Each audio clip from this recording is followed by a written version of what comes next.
अल्लाहुम्मा सल्लि अला सय्यिदिना व मौलाना मुहम्मदिन आफियतिल अबदानि व शिफाइहा व तिब्बिल क़ुलूबि व दवाइहा व नूरिल अब्सारि व ग़ियाइहा व आलिहि व सहबिहिल किराम व इब्निहिल करीमिल ग़ौसिल अअज़मिल अफ़ख़मिल हुमाम व हिज़्बिही व बारिक व सल्लिम। वाह क्या मर्तबा ए गौस है बाला तेरा, वाह क्या मर्तबा ए गौस है बाला तेरा, ऊंचे ऊंचों के सरों से कदम आला तेरा। सर भला क्या कोई जाने के है कैसा तेरा, औलिया मलते हैं आंखें वो है तलवा तेरा। नबवी मी अलवी फसल बतूली गुलशन, हसनी फूल हुसैनी है महकना तेरा। मुझको रुसवा भी अगर कोई कहेगा तो यूं ही कि वही ना वो रजा बंदा-ए रुसवा तेरा। मजरा-ए चिश्तो बुखाराओ इराक़ो अजमेर, कौन सी किश्त नहीं जिस पे बरसा नहीं झाला तेरा। राज किस शहर पे करते नहीं तेरे खुद्दाम, बांझ किस नहर से लेता नहीं दरिया तेरा। इस निशानी के जो सग हैं नहीं मारे जाते, हश्र तक मेरे गले में रहे पट्टा तेरा। जमील कादरी सौजान से कुर्बान मुर्शिद पर, जमील कादरी सौजान से कुर्बान मुर्शिद पर, बनाया जिसने मुझ जैसे को बंदा गौसे आजम का। और वो हस्तियां जिनसे अल्लाह के दीन को ताकत व तवानाई, अल्लाह रब्बुल आलमीन अपने दीन को जिनके जरिए ताकत व तवानाई पहुंचाता है, और जिनकी ज़ात से अल्लाह रब्बुल आलमीन जल्ला व अला के दीन की मुआविनत होती है, और उनके जिक्र से हमें इस्लाम पर साबित कदम रहना, शरह सदर नसीब होना, अल्लाह उसके रसूल से मोहब्बत, दीन की सच्चाई और अल्लाह के अहकाम की अदायगी के लिए जो हमें एक रूहानी ताकत नसीब होती है, उन औलिया साहबा इकराम अहले बैत इज़ाम के जिक्र को शामिल करना, ये अल्हम्दुलिल्लाह हमारे दरस निज़ाम मुस्तफ़ा सल्लल्लाहु अलैहि वसल्लम के बुनियादी उन्वान और हमारी गुफ्तगू के बुनियादी अहदाफ में से है। और ज़िंदगी संवारने का तरीका भी यही है कि हमारे लिए अगर कोई अमल मुश्किल हो जाए या कोई चीज़ हमें समझ में ना आए, और पढ़ने के बाद भी, तो यकीनन कुछ ऐसी अजीम और मोतबर हस्तियाँ कि हमारे दिलों के अंदर उनकी कदर व कीमत, उनके मकाम व मर्तबे के हवाले से, उनके इल्म व फजल के हवाले से, और अल्लाह रब्बुल आलमीन जल्ला व अला ने जो उन्हें सलाहियत और खूबियाँ अता फरमाई हैं, उस हवाले से जो हमारे दिलों में उनका मकाम, एक इल्मी मकाम और एक शान वाला मकाम हमारे दिलों के अंदर आ जाता है, तो उसको बुनियाद बनाकर फिर हम दीन के, उनकी ज़ात को आईना बनाकर दीन के दस्तूर और दीन की तालीम को हम जाने। उनमें एक बहुत बड़ा नाम सैयदुल औलिया गौसुल आज़म सरकार पीराने पीर रोशन ज़मीर हुजूर सैयदुना शेख अब्दुल कादिर जिलानी अल मारूफ हज़रत गौसे आज़म रज़ी अल्लाह ताला अन्हु वरदा अन्ना की अपने दर्जे के अंदर एक आफाकियत और इस्लाम की तारीख और इस्लाम में महबूबान, जो अल्लाह के महबूबान बंदे हैं, उन महबूब बंदों में अपने दर्जे के अंदर सबसे ऊंचे मकाम पर आप फाइज है।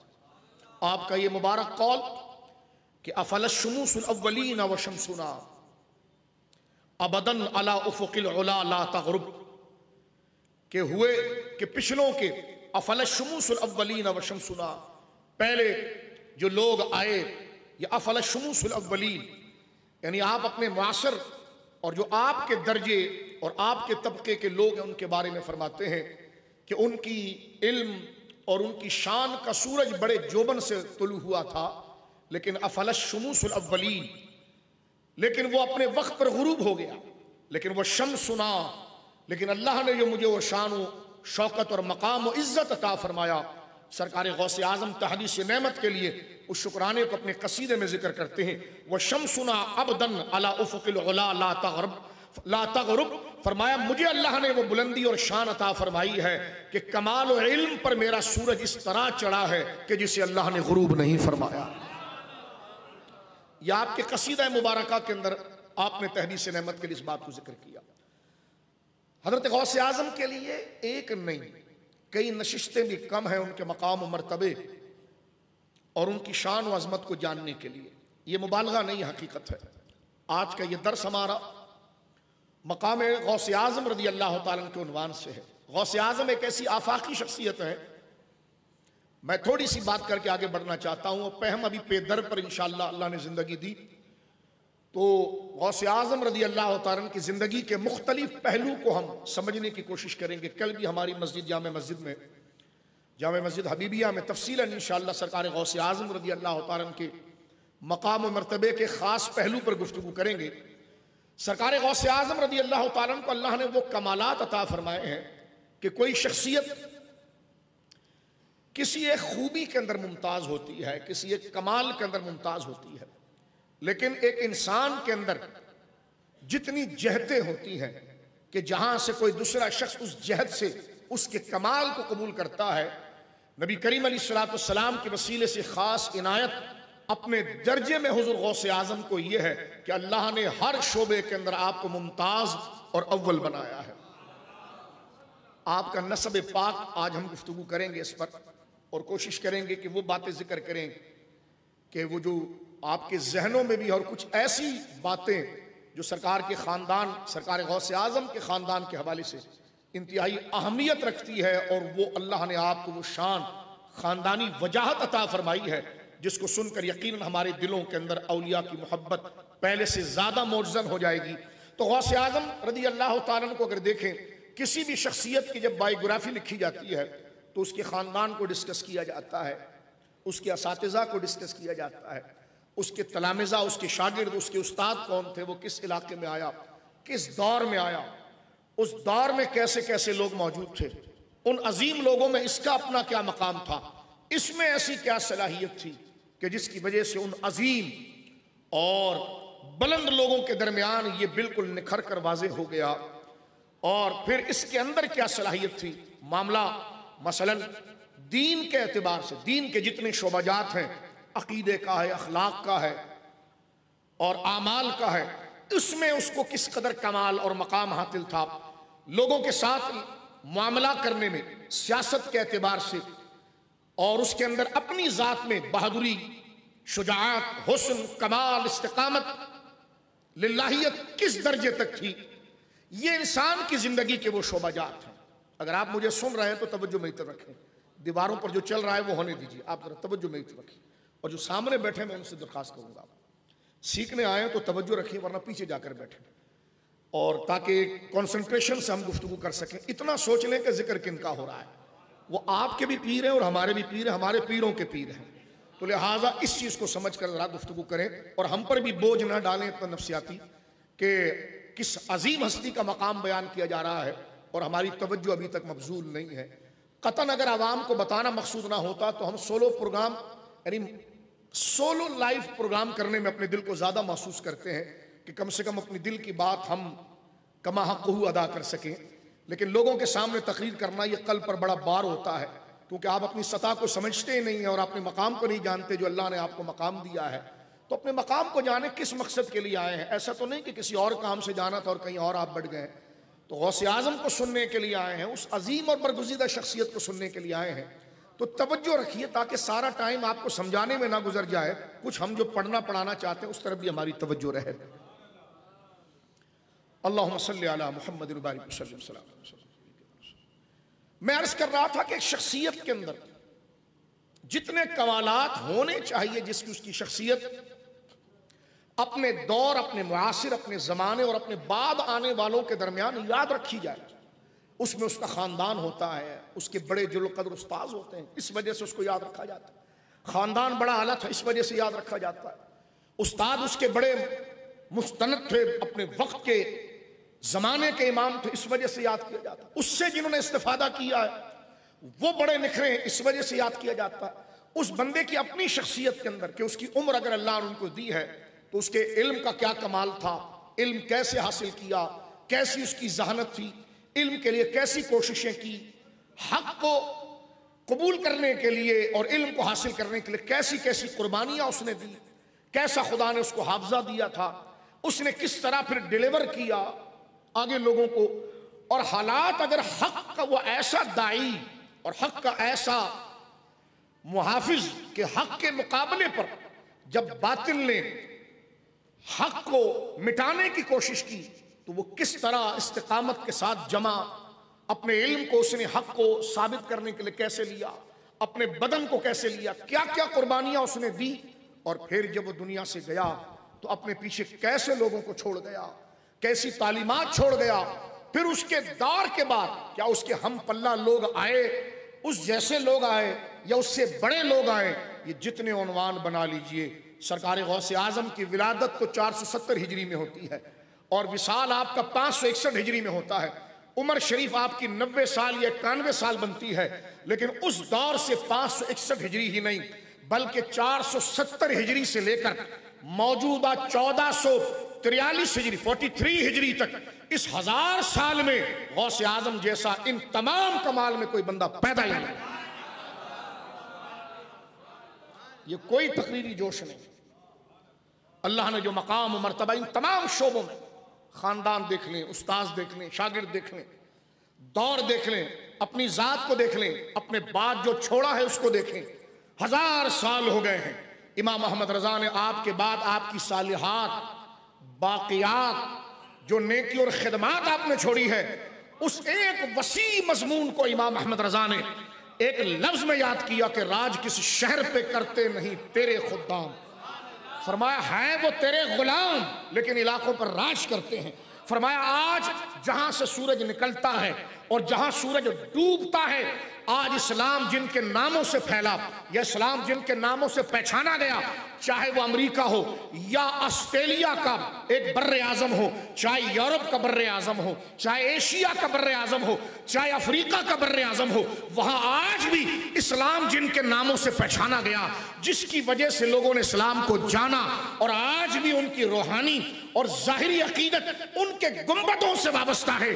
हमने जा जाकर कशा कशा सफर करके हमने उनके मज़ारों के तख्तों को पढ़ा। वो अपने वक्त के इमाम और इस्लाम के नाम है, लेकिन तख्ता बताता है वो गौसे आजम के गुलाम। हाँ, ये कोई दो राय नहीं है। चाहे आप केप टाउन चले जाएं, चाहे साउथ अफ्रीका चले जाएं, चाहे फिजी आइलैंड चले जाएं, चाहे ऑस्ट्रेलिया चले जाएं, चाहे आज मौजूदा अमेरिका के अंदर चले जाएं, चाहे यूरोप में चले जाएं, चाहे एशिया के अंदर तुर्की चले जाएं, बांग्लादेश चले जाएं, इंडोनेशिया चले जाएं, पाकिस्तान में देखिए, हिंदुस्तान में देखिए, रशिया में देखिए, आज वो सल्तनतें जो रशिया से टूट कर आजादी हुई है, वहां जाइए। अगर आप अपना नाम, चाहे आप कितने भी माहिर इल्म हो, आप में बहुत बड़ी दीन की खिदमत हो, मैं कहता हूं आप क्या हमारे से पिछले गुजरे हुए चंद लोगों को भी याद करने वाले गिनती पर हैं, लेकिन पूरी दुनिया में घूमकर सिर्फ एक बात पूछ लो, बड़े पीर को जानते हो? कहीं उनको गौसे आजम के लक़ब से याद किया गया, कहीं बड़े पीर के लक़ब से याद किया गया, कहीं पिराने पीर के लक़ब से याद किया गया, कहीं मुहियुद्दीन के लक़ब से याद किया गया।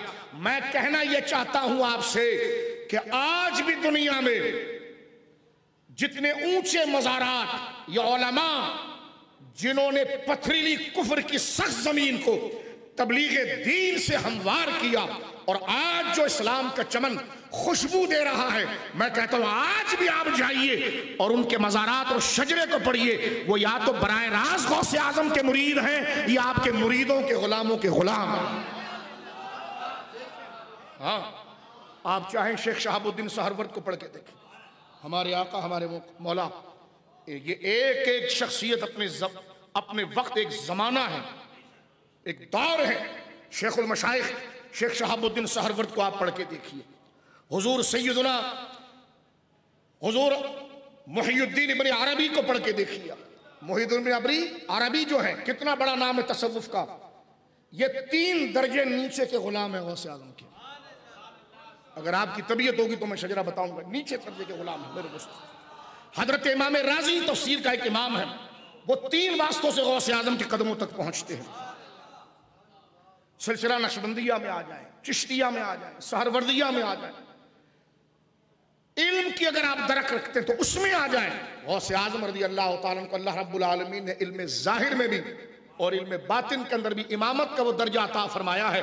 और आला हजरत इमाम अहले सुन्नत ने उन तमाम तफसीलात, ये खुद एक बड़ा तफसीली मौजू है कि गौसे आजम के फैजान, आपके सीने मुबारका से निकलने वाली वो सुन्नत और सरकार के फैजान की वो नहर, उसकी नालियां कहां तक पहुंची, वो पानी कहां तक पहुंचा, कहां तक उसने सैराब किया। तो इमाम अहमद रजा कहते हैं आज भी तुम देख लो कि राज किस शहर में करते नहीं तेरे खुद्दाम, बांझ किस नहर से लेता नहीं दरिया तेरा। हाँ हाँ, विलायत की यही चीजें हैं। इस्लाम को उन्होंने ही फैलाया, इस्लाम को उन्होंने ही बाकी रखा, इस्लाम को उन्हीं से ताकत मिली। कौन सी ताकत? फरमाया मजराए चिश्तो बुखाराओ इराक अजबे। चाहे साई सैयद मेरे आका बाउल हक नशबंद हो, कि जिन्होंने यूं समझिए कि 35 से 40% लोगों को इस्लाम की तरफ लाया। फरमाया चाहे चिश्त हो, जहां गरीब नवाज हैं उनको ले, 35-40% उनका हिस्सा है। फरमाया जिनके जरिए आज इस्लाम का पूरा नतीजा, जिनकी मेहनतों, जिनके शेर, जिनके हिस्स के साथ जुड़ा हुआ है। फरमाया मजरा अरबी जबान में कहते हैं खेत को, और खेत कब फल देती है, अनाज देती है, जब उस पर बारिश हो जाए। तो इमाम अहमद रजा कहते हैं चाहे वो खेत बुखारा की हो, जहां इमामुल औलिया नशबंद सिलसिले का इमाम हुजूर मेरे आका मुहियुद्दीन सैयद बाउल हक नशबंद रहिमहुल्लाह ताला, पूरा रशिया, पूरा अफगानिस्तान, पूरा खुरासान उनसे फैज याफ्ता है सिलसिला। उनके गुलामों में 8 से 9 दर्जे बाद जाकर इमाम रब्बानी जैसा बंदा पैदा होता है। जिनके गुलामों में हजरत अलाउद्दीन अत्तार, जिनके गुलामों में मौलाना याकूब चरखी, जिनके गुलामों में मौलाना उबैदुल्लाह अहरार, उनके गुलाम मौलाना अब्दुर रहमान जामी, उधर शेख अहमद सरहंदी, हजरत ख्वाजा बाकी बिल्ला। ये एक है वो जिसको फैजान गौसे आजम से पहुंचा। तो इमाम अहमद रजा कहते हैं कि मजराए चिश्तो बुखाराओ इराक अजमेर, इराक की तरफ इशारा किया शेख शहाबुद्दीन सहरवर्द की तरफ, शेख शहाबुद्दीन सहरवर्द की तरफ इशारा फरमाया देखे वो उनको तरफ तवज्जो करे। शेख शहाबुद्दीन सहरवर्द अपने चाचा से मुरीद हैं, हुजूर सैयदना अबू नजीब, जिनको नजीब भी कहा जाता है, नुजेब। ये खलीफा है हजरत गौसे आजम के, खलीफा है। और बचपन में हाथ पकड़कर शेख शहाबुद्दीन सहरवर्द को वहां ले आए थे। इस वक्त पाकिस्तान के अंदर सिलसिला सहरवर्दिया का सबसे बड़ा दरवाजा मुल्तान मुकद्दसा में हुजूर शेखुल इस्लाम बहाउद्दीन ज़करिया है। सैयदना बहाउद्दीन ज़करिया ने 4000 मशाइख के पास गए, उस्ताजों के पास गए। खुद बहुत बड़े अल्लाह के वली थे और जय्यद आलिम थे, लेकिन जिसके पास जाकर आपकी प्यास बुझी वो हजरत शेख शहाबुद्दीन सहरवर्द हैं। और शेख सहरवर्द जिसके पांव को चूमते हैं वो गौसे आजम।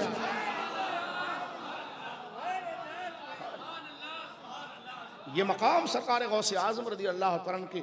तो आप अगर गौसे आजम का शजरा मुबारक देखें, उस्ताजों को देखें, शागिर्दों को देखें, उनके मुरीदों को देखें, इल्म ज़ाहिर में उनके शागिर्दों को अगर आप देखें, अल्लामा मुवफ़्फ़िक़ुद्दीन इब्न क़ुदामा को छोटी शख्सियत है। इस वक्त फ़िक़्ह हम्बली को जिसने मुरत्तब किया, फ़िक़्ह हम्बली के अंदर फ़िक़्ह की सबसे बड़ी किताब जो फतावों में इस्तेमाल होती है, यानी तारुफ में सबसे बड़ी किताब, मुतदाविल किताबों के अंदर जिससे फ़िक़्ह हम्बली को समझ कर फतवा दिया जाता है, वो अल मुग़नी, उसके मुसन्निफ़ अल्लामा मुवफ़्फ़िक़ुद्दीन इब्न क़ुदामा ये गौसे आजम के बराह रास्त शागिर्द हैं। 2 साल गौस पाक से पढ़ा है इन्होंने। इल्म अंसाब, यानी इल्म अंसाब जो सबसे मुश्किल इल्म है, कौन किसका बेटा है, उसके औलाद कितनी है, उसके वो किस शजरे से आया, उसकी बिरादरियां कितनी है। अहले अरब में सबसे मुश्किल इल्म इल्मुल अंसाब, खानदानों के जानने का इल्म, क्योंकि इसी इल्म से तारीख का दारो मदार है, इसी से हदीस के रावियों का दारो मदार है। इस इल्म में अगर कोई कच्चा हुआ फैसला गलत कर जाएगा, गलत बंदा हदीस के अंदर दाखिल करके जो बात दीन नहीं है उसको दीन बना बैठेगा। तो लिहाजा जो रिवायत हम तक पहुंचती है कि ये बात हुजूर ने फरमाई, वो बंदों के जरिए पहुंचती है। वो बंदे कौन थे, वो किन की औलाद थे, उनके तलामेजा क्या थे, जिसको एक खास इल्म कहा जाता है अस्माउर रिजाल। उन रावियान हदीस के उनकी बायोग्राफी और उनका तारुफ उसमें भी सबसे मुश्किल इल्मुल अंसाब है, नस्ब और खानदान का इल्म। मैं कहता हूं जिन लोगों ने इस हसास इल्म पर, जिस पर चलना कांटों और आग पर चलने के मुतरादिफ था, उस पर चलकर जिसने इमामत का दर्जा पाया, अल्लामा समानी जिनकी मोतबर किताब अल अंसाब इल्म रिवायत के अंदर एक ऊंचा मकाम रखती है, पढ़कर देखिए। ये गौसे आजम के पांव को चूमने वाले और आपके सामने शागिर्दी इख्तियार करने वाले। काश हमारा वो दिल हो और हमें इल्म हो कि हम जाने के गौस पाक क्या है, क्योंकि इल्म वाले को समझने के लिए पहले खुद भी तो इल्म होना चाहिए ना। आंख वाले तेरी जोबन का तमाशा देखे, दीदा एक और को क्या नजर आए क्या देखे। तो मैंने एक सरसरी तारुफ आपके सामने जिक्र किया है कि ये गौसे आजम रदी अल्लाह ताला की दर्जे में आफाकियत है। आज भी आप जाइए किसी भी इलाके जहां सूरज निकलता है, जहां से डूबता है, मैं इस जुमले को कहकर पीछे आ जाना चाहता हूं, वो औलिया की जमात जिन्होंने दीन की खिदमत की, जिनसे आज लोगों की अकीदत वाबस्ता, ईमान वाबस्ता है। कोई 100 साल पहले दुनिया से गया, कोई 200 साल पहले, कोई 400 साल पहले, कोई 800 साल पहले, लेकिन आज इस्लाम का निशान उनकी कब्रें हैं, उनके गुंबद हैं। मैं चैलेंज करता हूं, आप जाइए उनका शजरा पढ़िए, वो किसी ना किसी वास्ते से गौस पाक के कदमों में पहुंचते हैं। यह आफाकियत है मकाम गौसे आजम की। फरमा राज किस शहर पे करते नहीं, तेरे खुद्दाम बांझ किस नहर से लेता नहीं, दरिया तेरा मजराए चिश्तो बुखाराओ, इराको अजमेर कौन सी किश्त यानी कौन सी मट्टी ऐसी है उस खेत की जिस पे बरसा नहीं झाला तेरा। आप जाइए सहरवर्दी खेतें अगर आज हरी भरी है तो उस पर झाला बरसा है तो गौसे आजम का बरसा है। चिश्ती खेतें अगर आज रूहानियत के फल बांट रही है, वारिस पाक जैसे लोगों को पैदा कर रही है।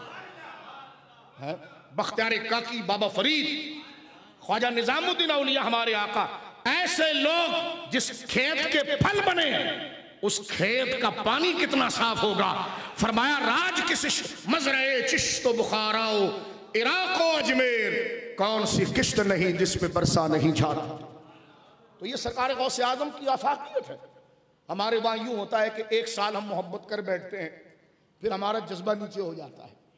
तो मैं कहता हूं कि बार बार उन बातों को रिवाइव करना, दोहराना जरूरी है, ताकि हमारी नफ्सियात के एतबार से कोई मौजू गैर जरूरी ना रहे। ये मैंने मुख्तसरन सिर्फ एक तमहीद बयान किया है, जिसको मुझे आखिर में बयान करना था या कल बयान करना था। कल यानी हवालों के साथ इंशाअल्लाह हम लाएंगे, लेकिन आपकी तबीयतों को रागिब करने के लिए कि आप किस हस्ती का मकाम समाअत फरमाने के लिए तशरीफ लाए। क्योंकि कुछ लोगों को मैंने गफलत में देखा, तो इसलिए मैं इस मौजू पर पहले ही आ गया।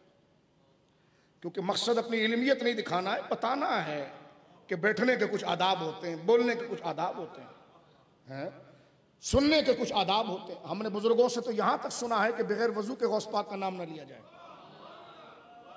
हाँ, मेरे वालिद गिरामी रहीमहुल्लाह अक्सर ये फरमाते थे, क्योंकि इस वक्त भी अल्हम्दुलिल्लाह ताला मेरा वजू है, तो इसलिए मैं नाम मुबारक लेता हूँ शेख अब्दुल कादिर जिलानी रहमतुल्लाह ताला, जो आपका इसमें ज़ात है। गौसे आज़म आपका वस्फ है, पिराने पीर आपका वस्फ है, दस्तगीर आपका वस्फ है, बड़े पीर आपका वस्फ है, लेकिन जो आपका इसमें ज़ात है, हमने देखा है जो इस माहौल, अगर कोई बदमज़हब का ये क्या बात कर रहे हो, मैंने कहा तुमने नबी की इज्जत नहीं की तो नबी के बाग के गुलाब को क्या जानोगे। तुमसे तो हम बात ही नहीं करते, तुम तो कटी पतंग हो। हम तो आशिकों से बात करते हैं जो इस तसलसल पर ईमान रखते हैं और बात को समझते हैं। गौर कीजिए मेरे दोस्तों, फरमाया कि कभी गौसे आजम का जो इसमें ज़ात है वो बगैर वजू के नहीं लेना। फरमाया इससे क्या होता है, फरमाया ईमान के जोश में कमी आना शुरू हो जाती है। ये उनके नाम की हुर्मत बारगाह इलाही में है। अल्लाह उनसे ऐसा राजी है कि उनके नामों के लिए भी आदाब को रख दिया गया। आज भी देखिए शेख मुहक्किक शाह अब्दुल हक मुहद्दिस देहलवी रहमतुल्लाह अलैह, ये मेरे सामने फतुल गैब शरीफ है। फतुल गैब शरीफ गौस पाक के 50 से ज्यादा तकरीरें हैं जो गौस पाक फरमाते थे, और आपके मजमे के अंदर 400 इंक पॉट दवात, 400 दवात एक महफिल में खत्म होती थी। इराक और आजम के जय्यद उलमा आपके हुजूर कदमों में बैठे होते। गौसे आजम की जुबान से एक जुमला निकलता वो लिखते तो आपकी एक महफिल के अंदर 400 दवातें खत्म हुआ करती थी। और लोग उलमा तशरीफ फरमाए तो आपके जो खुतबात थे उसको आपके शहजादे ने मुरत्तब किया, उलमा ने मुरत्तब किया, शेख मुहक्किक ने उसकी फारसी में शरह लिखी। मैं सिर्फ शेख मुहक्किक का नाम लेता हूं, कितना बड़ा नाम है बर्रे सगीर का। इमाम रब्बानी के पीर भाई हैं, ख्वाजा बाकी बिल्ला से मुरीद हैं, सिलसिला नक्शबंदिया में इमाम रब्बानी दोनों पीर भाई हैं। 10वीं सदी हिजरी के मुहद्दिस हैं। इल्म हदीस के बारे में नज़ीर अहमद देहलवी ने खुद इस बात को नवाब सिद्दीक हसन खान भोपाली ने भी लिखा, गैर मुक़ल्लिदीन ने, कि जिस वक्त अकबर ने कुरान और सुन्नत को खत्म करने की कोशिश की तो आज बर्रे सगीर में इल्म हदीस बचा है तो शेख अब्दुल हक मुहद्दिस देहलवी की वजह से। शेख अब्दुल हक मुहद्दिस देहलवी रहमतुल्लाह अलैह वो जिनसे हुजूर बराह रास्त बात करेंगे, उनकी करामात है। जितने भी मकतबा फिक्र है शिया के अलावा जो अपने नाम के साथ टाइटल अहले सुन्नत का लिखते हैं वो तमाम सनद हदीस में उन तक पहुंचते हैं, उनका एहतराम करते हैं। मौलाना इब्राहिम सियालकोटी अहले हदीस ने पूरी किताब लिखी तारीख अहले हदीस, उसमें शेख अब्दुल हक मुहद्दिस देहलवी का पूरा उन्वान डाला और उनको अपने वक्त का मुहद्दिस सबसे बड़ा आलिम लिखा। अब मैं बताता हूं इनकी ये शान और अजमत जो आपने सुन ली है। शेख मुहक्किक ने गौसे आजम की किताब फुतुल गैब की शरह फारसी में लिखी, लेकिन अपना नाम उस किताब पर नहीं लिखा, नाम किताब पर नहीं लिखा। शागिर्दों ने कहा कि हुजूर ये तो आपने इतनी मेहनत की, गौसे आजम की इतनी इल्मी बातों की आपने शरह की है, उसकी तशरीह की है फुतुल गैब शरीफ, तो हुजूर उसकी आपने इतनी मेहनत करके उसकी शरह लिखी है तो नाम तो लिख दीजिए, शुरू में नहीं लिखते तो बाद में लिखें। फरमा मेरी औकात नहीं है कि मेरा नाम गौस पाक की किताब के ऊपर आए। यानी ये रोब है सैयदना गौसे आजम का, ये उलमा ने इंकिसारी की है। तो जो उनके मकाम और मर्तबे से जितना वाकिफ हुआ, फतवा अफ्रीका में देखिए आला हज़रत इमाम अहले सुन्नत से पूछा गया कि क्या जिस तरह अजान में नाम चूमा जाता है, अजान में नाम चूमा जाता है जनाब सैयद आलम का, तो अगर कोई गौसे आजम का नाम चूम ले, अजान में सरकार दो आलम का नाम चूमा जाता है, अशहदु अन्ना मोहम्मद रसूलुल्लाह सल्लल्लाहु अलैहि वसल्लम, और उस वक्त सरकार के नाम नामी इसमें गिरामी पर अल्लामा शामी ने लिखा ये मुस्तहब है, अमल हजरत अबू बकर सिद्दीक तक जाता है। ऐसी ज़िम्मन पूछा गया कि क्या गौसे आजम का नाम भी जब आ जाए तो अंगूठा चूम लेना चाहिए? फतवा अफ्रीका उठाकर देखें, आला हजरत ने 70 के 70 इसके जवाब पर मुरत्तब फरमाया कि जहां नाम हुजूर सैयदना गौसे आजम का आया, किसी ने आला हजरत से पूछा कि ये जो मशहूर है कि 11 साल का डूबा बेड़ा पार, गौसे आजम ने 11 साल की कश्ती डूबी हुई, एक औरत की फरियाद पर, उसके कहने पर आपने पानी में हाथ डाला और अल्लाह रब्बुल आलमीन ने कश्ती को उसी तरह निकाल दिया और सारे लोग उसी तरह जिंदा रहे। पूछा गया ये किसी किताब में आपने पढ़ा है? आला हज़रत से, जो अपने वक्त का सबसे मोहताज मुफ्ती है, जिसके कलम में मुबालगा नहीं है, मोहतात है शरीयत की, उस सीधी लाइन पर चलने वाला मुहक्किक जिसके फतावे अल-अताया मुस्तफविया आज भी मौजूद है मेरे दोस्तों। आज आप देखिए फतावा रज़विया शरीफ, आला हज़रत से जब पूछा गया कि गौसे आज़म रज़ी अल्लाह ताला 11 साल का डूबा पैरा पार आपने किया, ये किसी किताब में आया? तो आप फरमाते फ़कीर की नज़र से तो कहीं नहीं गुजरा, लेकिन गौसे आज़म की करामात से ये बईद भी नहीं है। फरमा मैंने किसी किताब में पढ़ा तो नहीं, लेकिन गौसे आज़म को खुदा ने ये शान दी थी कि यकीनन अल्लाह आपके हाथों पर मुर्दों को जिलाता है,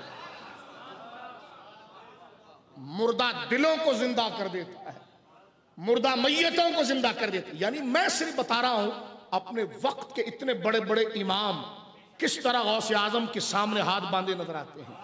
आप सिर्फ देखिए, ये सिर्फ मैंने आपके सामने एक तशरीह की कि सरकार गौसे आजम को अल्लाह रब्बुल आलमीन ने कैसा मकाम और मर्तबा अता फरमाया था। अब मैं थोड़ी तवज्जो चाहूंगा और एक अहम बात आपके सामने रखना चाहता हूं। ये तो मैंने तारुफ सिर्फ आपके सामने जिक्र किया कि सरकार गौसे आजम रज़ी अल्लाह ताला अन्हु का हम यौम पाक करने के लिए जमा हुए हैं। खुतबे में मैंने एक आयत पढ़ी है आपके सामने सूरतुल जुमा से, और उसमें अल्लाह रब्बुल आलमीन ने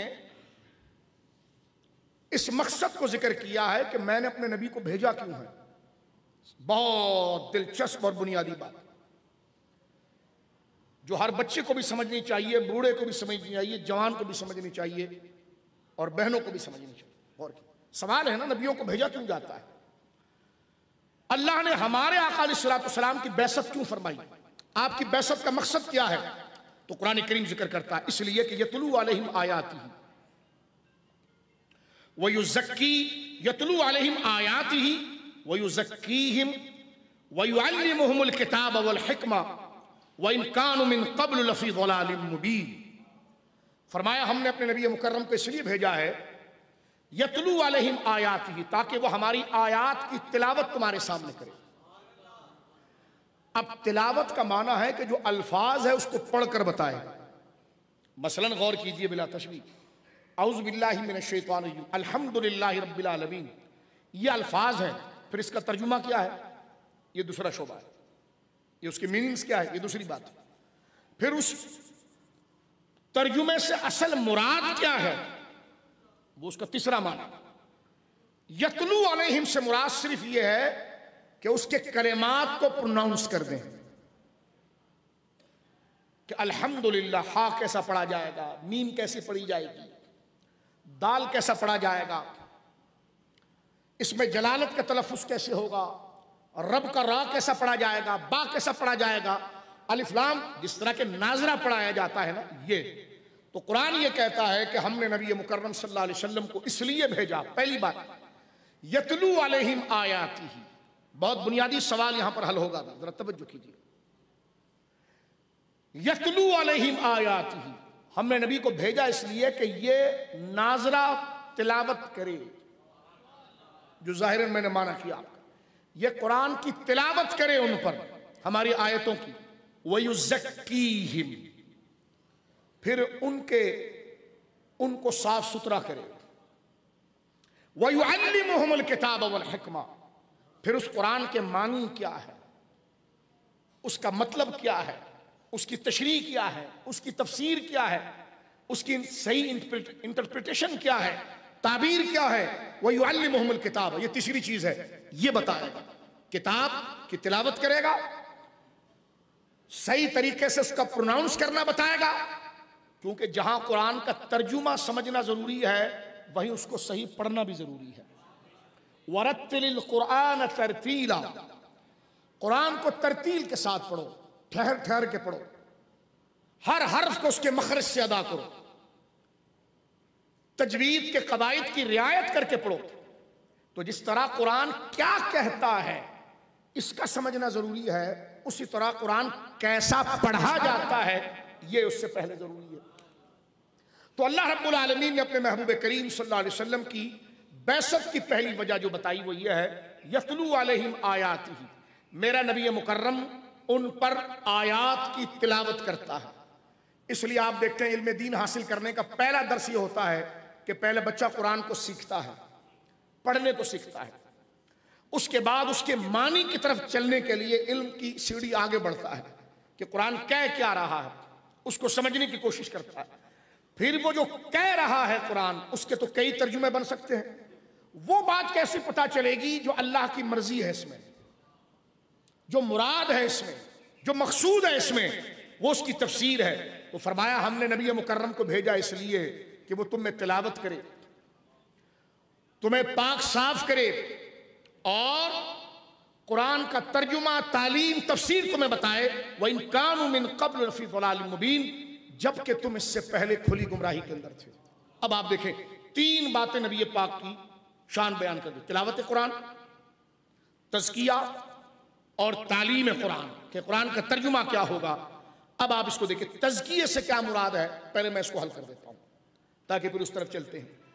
कुरान ने जो ये कहा है ना, वयुज़क्कीहिम, वयुज़क्कीहिम, ये तो आप समझ गए कि तिलावत क्या है, ये समझ गए कि जनाब तालीम क्या है, लेकिन बुनियादी यहां पर सवाल है कि तज़किया क्या है, किस चीज की सफाई करते हैं। तवज्जो कीजिए, नबी किस चीज की सफाई करता है, कैसे साफ सुथरा करता है।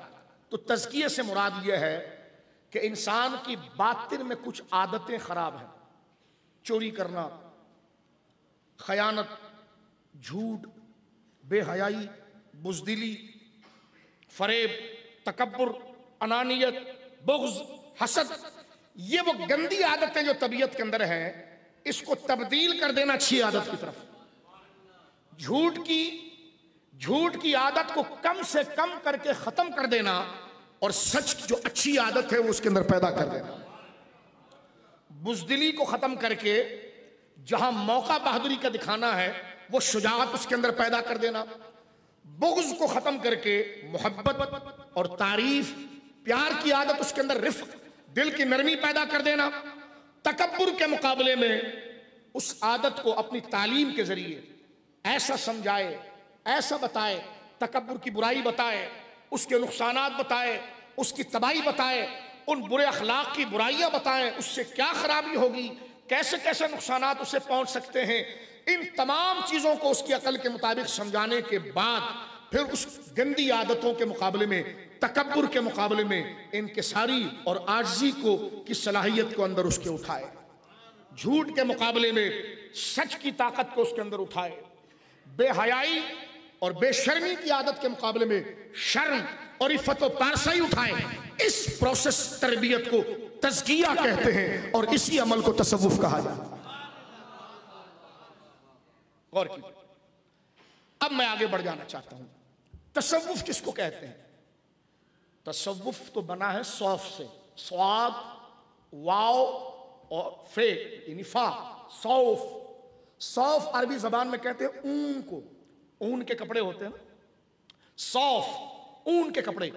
तो जो उलमा और जो नेक लोग लोगों की अखलाक को दुरुस्त करने के लिए और उनके सामने झूठ की मजम्मत के, अल्लाह झूठ को पसंद नहीं करता, रसूलुल्लाह पसंद नहीं करते, झूठ से ये नुकसानात है, झूठ से जहन्नम का अजाब है, झूठ से कब्र का अजाब है, और हर वो बुरी खसलत और आदत जो इंसान को खुद भी नुकसान देती है और माशरे में भी खराबी का बाइस बनती है, और उस गंदी आदत की वजह से वो दीन से दूर भी जाता है।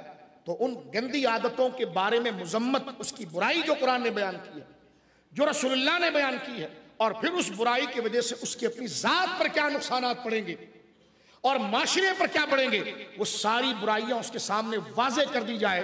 और फिर उसके मुकाबले में जो अच्छी आदत है कि अगर तू सब्र करेगा, जज्बातियत के मुकाबले में, नाशुक्री के मुकाबले में शुक्र करेगा, तकब्बुर के मुकाबले में आजिज़ी करेगा, बुग़्ज़ के मुकाबले में मोहब्बत करेगा, बेहयाई के मुकाबले में शर्म और इफ़्फ़त की तरफ आएगा, गुस्से के मुकाबले में प्यार आएगा, लोगों से गसब और खुद गर्जी के मुकाबले में ईसार और कुर्बानी, और अगले की मिजाज और तबीयत को तू फौकियत देगा, उनकी जरूरत को फौकियत देगा।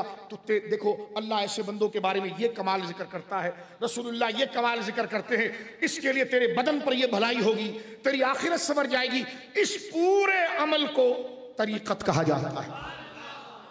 आज देख लो जिनके तुम बैत हो वो ये सिखाते, इल्ला माशाअल्लाह चंद मशाइख हैं, चंद मशाइख। कुछ तो पीर ऐसे बने बैठे हैं जिनके अंदर खुद ये सारी चीजें उल्टी मौजूद हैं, और कहते जी हम बैत करेंगे। तो मैंने कहा तुम्हारी खुद बैत नहीं रही अपने बुजुर्गों से, क्योंकि जिस तरह शरीयत का कुफ्र है इस तरह तरीकत का कुफ्र है। जब आपने खुद अपने अंदर से अखलाक हसना को खत्म कर दिया और गुस्से में आप सुन्नी होकर शिया बनने लग गए, किसी को जलाने के लिए उल्टा अकीदा बयान करने लगे, तो मरदूदों तुम खुद पीर नहीं रहे तो तुम्हारे मुरीद तुम्हारे पीछे कहां चलेंगे? बदअकीदगी। तो पीर मंगल बुध जुमेरात को नहीं मानना है, जिसके पास ये इल्म होगा उसको मानना है, और ये बातें तो वही समझेगा जिसको कुरान और सुन्नत पहले आता हो। आज उसे चलना नहीं आता, चप्पल पहनना नहीं आता, मस्जिद में पांव रखना नहीं आता, मस्जिद से निकलना नहीं आता, खाने के आदाब नहीं आते, कैसे पीर हो सकता है? अगर ऐसे बाअमल का बेटा हो या उस शजरे से हो तो वो तो बाअमल थे। अगर इसमें वो आदतें कुरान सुन्नत की नहीं आई तो तरीकत मूरीसी चीज नहीं है, तालीमी चीज है। तवज्जो है। सिर्फ पीर का टाइटल देकर पीछे नहीं चले जाते कि सिर्फ वो खास किस्म का लिबास। मैं पीराने इल्जाम की नफी नहीं कर रहा, अगर किसी को बुरा लगता है तो गौसे आजम की गुनिया उठाकर देखें आप। आज आप देखें लोगों को अकीदत में जमा कर लिया जाता है, 4 चेले झूठे खलीफे झूठी करामतें उसकी बयान करते हैं, पकड़ कर ले आते हैं, जितना खुदा से डराना चाहिए उतना उससे डरा रहे होते हैं। खुदा के लिए उसको पकड़ना था, खुदा को भूल जाते हैं, उसी की सब कुछ यानी उसी से मुराद मशाइख की मोहब्बत खुदा के खिलाफ नहीं, लेकिन जब खुदा की नाफरमानी उसकी वजह से हो तो खुदा की नाफरमानी की वजह से किसी की इताअत नहीं की जाएगी। बाप अगर ये कहे, बाप का अदब कितना ऊंचा है, बाप अगर मोमिन ना हो, मुसलमान ना हो, और बाप ये कहे कि मुझे मंदिर ले जाओ, तो बेटे पर हक है कि मना करे, लेकिन यह मना करना गुनाह नहीं होगा, क्योंकि शिर्क खुदा ने मना किया है, वो खुदा की नाफरमानी। तो खुदा की नाफरमानी में मखलूक की पासदारी नहीं हो सकती। साफ मना कर सकता है कि बेटा तुम्हारा हूं लेकिन मंदिर नहीं ले जाऊंगा, शिर्क के लिए नहीं ले जाऊंगा। लेकिन अगर वो अपना काम जो वहां पर जाकर खुद कर चुके वापिस निकल आए, तो बेटे पर अब जिम्मेदारी तो वहां से उसको उठाकर घर तक लेकर आए। क्या नहीं मानना है वो भी वाज़ेह हो गया, और कहां तक मानना है वो भी वाज़ेह हो गया। यानी उसको बुतखाने तक तो नहीं लेकर जाएगा, लेकिन वो वहां से फारिग हो गया और बाहर सड़क पर खड़ा हो तो बेटे पर वाजिब है कि वहां से उसको घर तक लाएगा। इस चीज में इताअत करेगा, उस चीज में इताअत नहीं करेगा। क्यों? क्योंकि वो काम रब को पसंद नहीं है। तो जो काम रब को पसंद ना हो उसमें किसी की इताअत नहीं होती, ना बाप की होती है ना पीर की होती है, क्योंकि बाप और पीर को माना ही खुदा की इताअत के लिए जाता है। ये तरीकत का मफहूम है। तो तरीकत किसको कहते हैं आज ये भी समझ लीजिए आप। तरीकत चीज, इकबाल भी ये बात करते हैं, इकबाल कहते हैं तरीकत चीज, तरीकत चीज ए वाला सिफात शरीयत रा दीदन ब अमा के हयात। कि तरीकत चीज, तरीकत क्या है, ए जनाबे वाला तरीकत क्या है? फरमाया तरीकत ये है कि एवं ही कोई काम कर रहा हो बंदा, भले नेकी का हो, उसको खबर ही नहीं कि मैं नेकी का कर रहा हूं। अगर खबर भी है कि नेकी का काम कर रहा हूं, किसी गरीब को खाना खिला रहा है, नेकी का काम है, लेकिन होश ही नहीं है कि किससे जजा लेनी है। तो फरमाया तरीकत ये है, देखो खाना खिला दिया, फरीजा अदा कर दिया, ये शरीयत है। नमाज पढ़ ली आपने, ये शरीयत है। कुरान के अहकाम, बहुत बारीक बात समझा रहा हूं अपने और आपको। अल्लाह ने जो हुक्म दिया है वो काम आप, नमाज पढ़ो, नमाज आपने पढ़ ली, ये शरीयत है।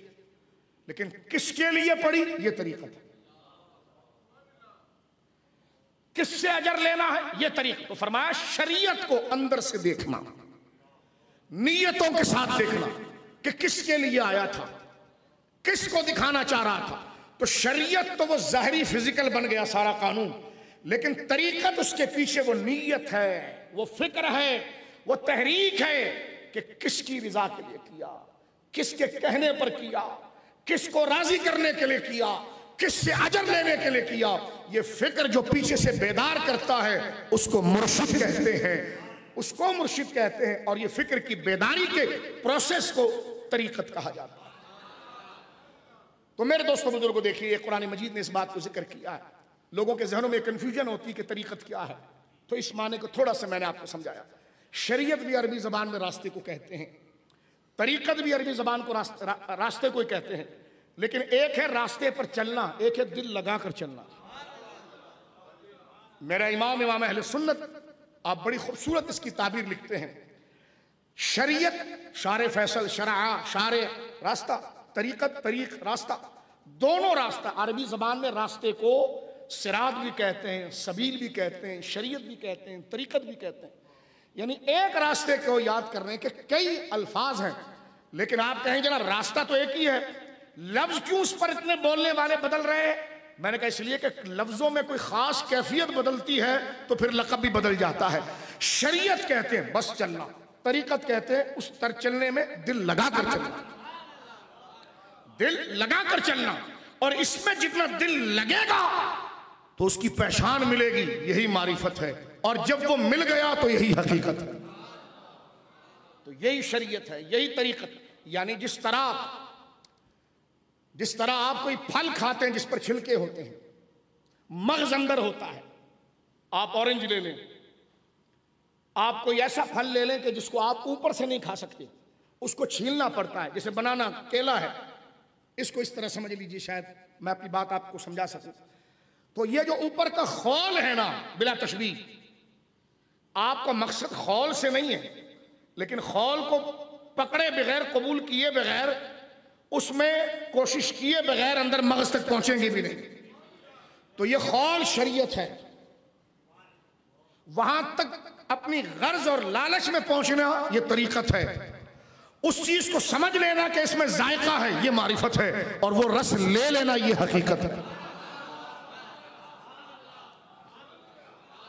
आप अक्सर बुजुर्गों से समझते हैं शरीयत, तरीकत, हकीकत, मारिफत। इसको मैंने 3-4 अल्फाजों में आपके सामने एक्सप्लेन करने की कोशिश की, क्योंकि हम भी इसी रास्ते के मुसाफिर हैं, आप भी इसी रास्ते के मुसाफिर हैं। जितना हम बुजुर्गों से समझते हैं खुद के लिए, उतना आप तक पहुंचाते हैं, क्योंकि सारा मसला तो अकाबिर ने हल किया है। अब आप देखिए, ये बात तो आपके सामने वाज़ेह हो गई कि तरीकत क्या है। तरीकत है अल्लाह ही के लिए वो काम कर, काम शरीयत अल्लाह ही के लिए करना तरीकत। समझ गए मसला? ये इसी को तज़किया कहा जाता है, इसी को तज़किया कहा जाता है। अब आगे चले, एक सवाल यहां पर बड़ा अहम हल करता हूं। आप कहेंगे जब काम इतने हैं तो ये सिलसिले इतने क्यों हैं? कादरी, चिश्ती, नक्शबंदी, सहरवर्दी।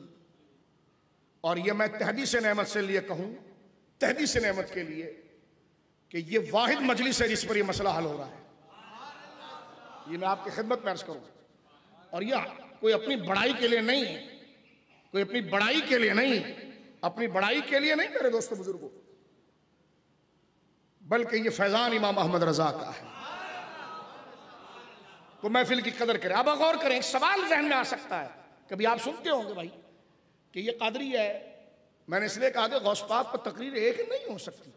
अभी तो मैंने आपको माहौल समझा रहा हूं, अब तो हम वो माहौल समझ रहे हैं कि जिस माहौल का इमाम गौस आजम है, पहले वो माहौल समझें कि भाई जो आगे आप पहुंचना चाह रहे हैं, पहले उस माहौल को तो महसूस करें कि गौस पाक किस माहौल के इमाम है। तरीकत के इमाम, तो तरीकत होती क्या है? अब आप गौर कीजिए इस पर। आप कहेंगे जनाब अगर आप ये कह रहे हैं, मैं अपनी बहनों से भी कहूंगा, बात कोई मुश्किल नहीं। लोग कहते हैं जी सीधी सीधी तकरीर करो। मैंने कहा करते हैं, कब तक यही सुनते रहोगे? कुछ गहराई में भी तो उतरो ना, कुछ लज्जत भी। अपने कारोबार में जहां 2 रुपए का नफा हो रहा है तो कोशिश करते हो कल 4 का हो जाए। अच्छी बात है, बुरी बात नहीं। बिजनेस की और बारीकियां देखो ताकि 1000 के बजाय लाख कमा लो, बुरी बात नहीं है। दीन को बस एक फॉर्मेलिटी, 1 घंटे के लिए कि बस वही सुनना, उसके बाद अलावा कुछ नहीं सुनना, बड़ी मुश्किल बात कर दी आपने। हमने कहा जो बात आपको मुश्किल लगी इसलिए कि जो पहले से आप सुनते थे उसमें आपकी दिलचस्पी नहीं थी। उस बात में दिलचस्पी होती तो आप पर्दे के पीछे देखने की कोशिश करते कि ये बात अगर ऐसी है तो पीछे क्या है इसके, ताकि एक जुस्तजू बनती, यानी इकरार के साथ तस्दीक आती, जिसको कहते हैं ना कि एक है इल्मुल यकीन, एक है ऐनुल यकीन, एक है हक़ुल यकीन। ये प्रोसेस जारी होता है। इल्मुल यकीन से सफर आगे बढ़ता है ऐनुल यकीन पर, या उसको दूसरे अंदाज में आप समझ लीजिए कि ऐनुल यकीन से इल्मुल यकीन। और इल्मुल यकीन, यकीन 3 दर्जे का, कॉन्फिडेंस 3 दर्जे के होते हैं। मसलन एक बंदा आपके सामने मिला, सूट बूट में था, लेकिन रास्ते में तन्हा खड़ा था। उसने रोक के कहा कि यार मैं फला इलाके में रहता हूं, मेरे पास किराया नहीं, आप मुझे दे दीजिए और अपना एड्रेस भी दे दीजिए, मैं आपको लौटा दूंगा। आपने जाहिरन उसको देखा और आपने कहा कि हालात तो ऐसी बताते हैं कि ये मंगता नहीं है, तो ये ऐनुल यकीन है। ये क्या है? ऐनुल यकीन। और जिस वक्त आपने उसको एड्रेस देकर रवाना किया, अब आप वाकईतन उस दिन उसके एड्रेस पर पहुंच गए, तो गली भी वही है, मोहल्ला भी वही है जो लिखा हुआ है, दरवाजे पर नाम भी वही है। यह है इल्मुल यकीन। और जब वो सामने आया तो वाकई में उसके घर में गाड़ियां, नौकर चाकर जैसा उसने कहा था। अब यह है हक़ुल यकीन। तो एक जगह नहीं होते, आगे बढ़ते हैं, आगे बढ़ते हैं। अल्लाह को अल्लाह कहा तो फिर आगे बढ़ो, आगे बढ़ो।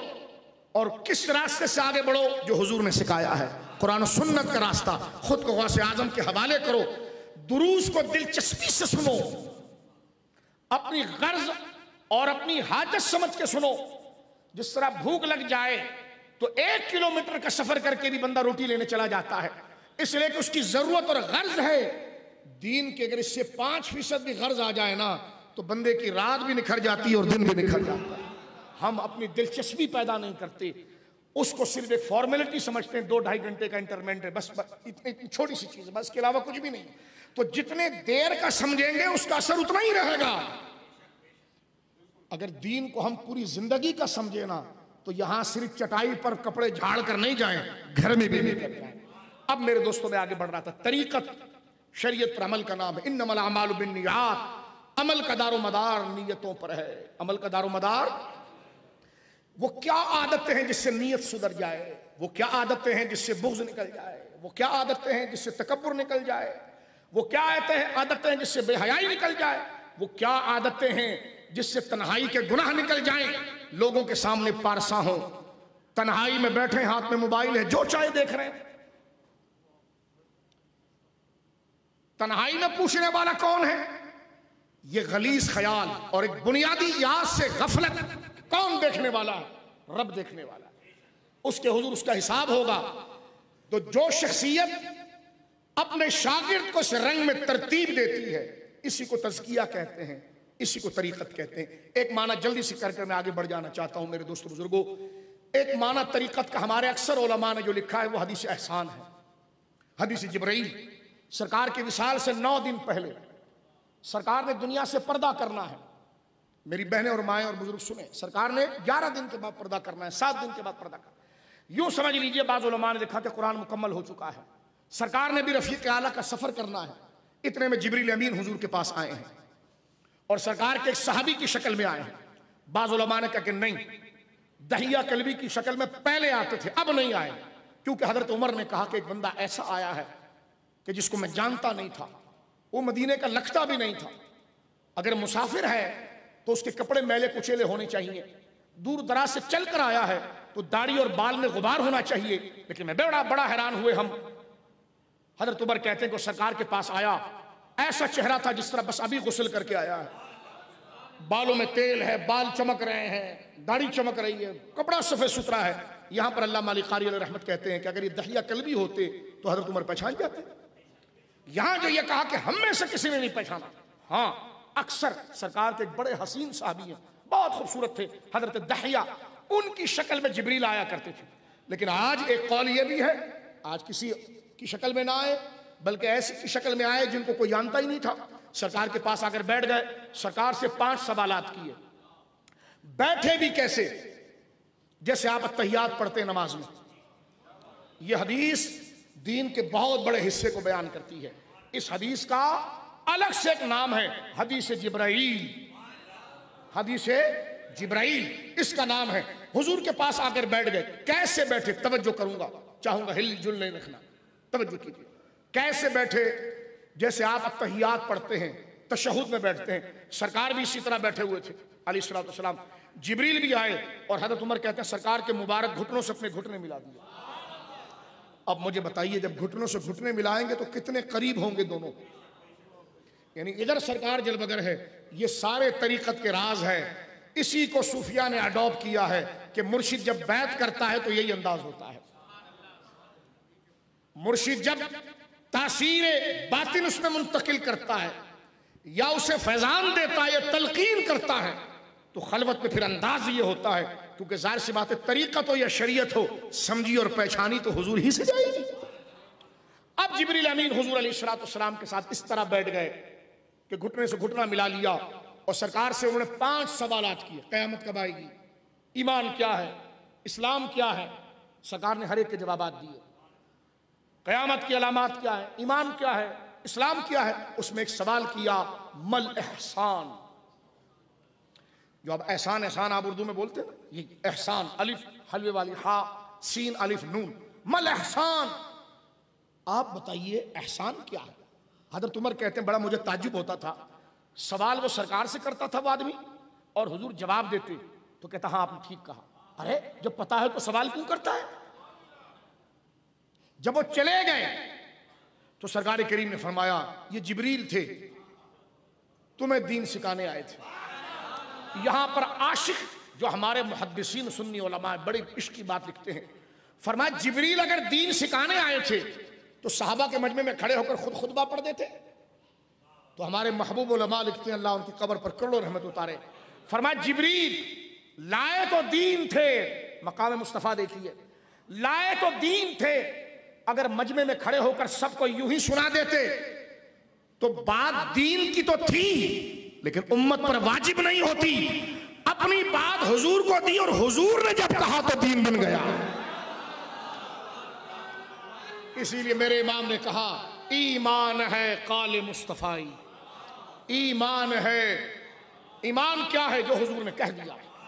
अब आप देखो हजरत उमर इसलिए तो ताज्जुब कर रहे हैं, मेरे भाई बहन गौर करें, और वो कहते हैं मुझे बड़ा ताज्जुब हुआ कि जब आपको जवाब आता तो आप हुजूर से क्यों पूछते हैं? सरकार जब जवाब दे देते, उन्होंने पूछा ईमान क्या है, सरकार ने जवाब दिया, उन्होंने कहा आपने ठीक कहा। पूछा इस्लाम क्या है, हुजूर ने जवाब दिया, उन्होंने कहा आपने ठीक कहा। कयामत कब आएगी, हुजूर ने जवाब दिया, कहा आपने ठीक कहा। तो हर जवाब पर आप ठीक कर रहे हैं, इसका मतलब आपको पता है। तो जब पता है तो आप सवाल क्यों करते हैं? ये बात हजरत उमर ने कहा कि हमें समझ में नहीं आई। ये अजीब बंदा है कि सवाल भी करता है और जवाब की तस्दीक भी करता है। कहते जाने के बाद जब हुजूर ने यह फरमाया अलैहिस्सलाम, सरकार करीम ने यह फरमाया कि दरअसल ये जिब्रील थे जो तुम्हें दीन सिखाने आए थे, क्योंकि अगर ये खुद बता देते तो इनका बताना तुम पर हुज्जत नहीं होता। इन्होंने मुझसे पूछा तो मैंने जब जवाब दिया, तो शरीयत कब बनी? जब मैंने कहा। ईमान है काले मुस्तफ़ाई, कुरान है हाल मुस्तफ़ाई। इसमें एक सवाल हुआ था मल एहसान, एहसान क्या है? तो सरकार ने उसका जवाब दिया, जिसको बड़ी तवज्जो से सुनिए, ये हमारी इबादत का मग़ज़ है। एहसान के बगैर इबादत मकबूल भी नहीं होती। हुजूर ने फरमाया अंतअबुदल्लाह कअन्नका तराह कअन्नका तराहु फ़इन लम तकुन तराह फ़हुव यराक। का एहसान क्या है? फरमाया अंतअबुदल्लाह, कि तू इबादत ऐसे कर, कअन्नका तराह, अंतअबुदल्लाह कअन्नका तराहु, तू ऐसे इबादत कर जैसे तू अपने माबूद को देख रहा है, ऐसे कंसंट्रेशन के साथ। जब कोई किसी को देखता है तो उसके अंदर एक मरकजियत आ जाती है, एक शऊर आ जाता है। तो फरमाया इबादत ऐसे कर। एहसान क्या है? ये हमारी नमाज, रोजा, ज़कात हर एक में जरूरी है, ये तकरीर नहीं, अमली चीज है। नमाज अगर गफलत से पढ़ेंगे तो शर्म हो जाएगी, सवाब कुछ भी नहीं। कैसे इबादत हो? गरीबों को खाना खिला रहे हैं, पेट उसका भर गया, आपने काम किया, जाहिरन अच्छा लगा, सवाब नहीं। कब सवाब होगा? फरमाया ऐसे इबादत कर जैसे तू उसको देख रहा है। दिल में वो जज्बा पैदा कर, अपने आप को रब से इतना करीब कर। फरमा फ़इन लम तकुन तरा, अगर तू रब को नहीं देख रहा, फ़हुव यराका, वो तुझे जरूर देख रहा है। यानी ये ख्याल दिल में ला कि अगर मेरे अंदर ये ताकत नहीं कि मैं रब को देख सकूं, तो मैं जो नेकियां कर रहा हूं मेरा रब मुझे देख रहा है। यह है एहसान। खुलासा क्या निकला कि रब मुझे देख रहा है। यह है मुराकबा, यह है मुराकबा।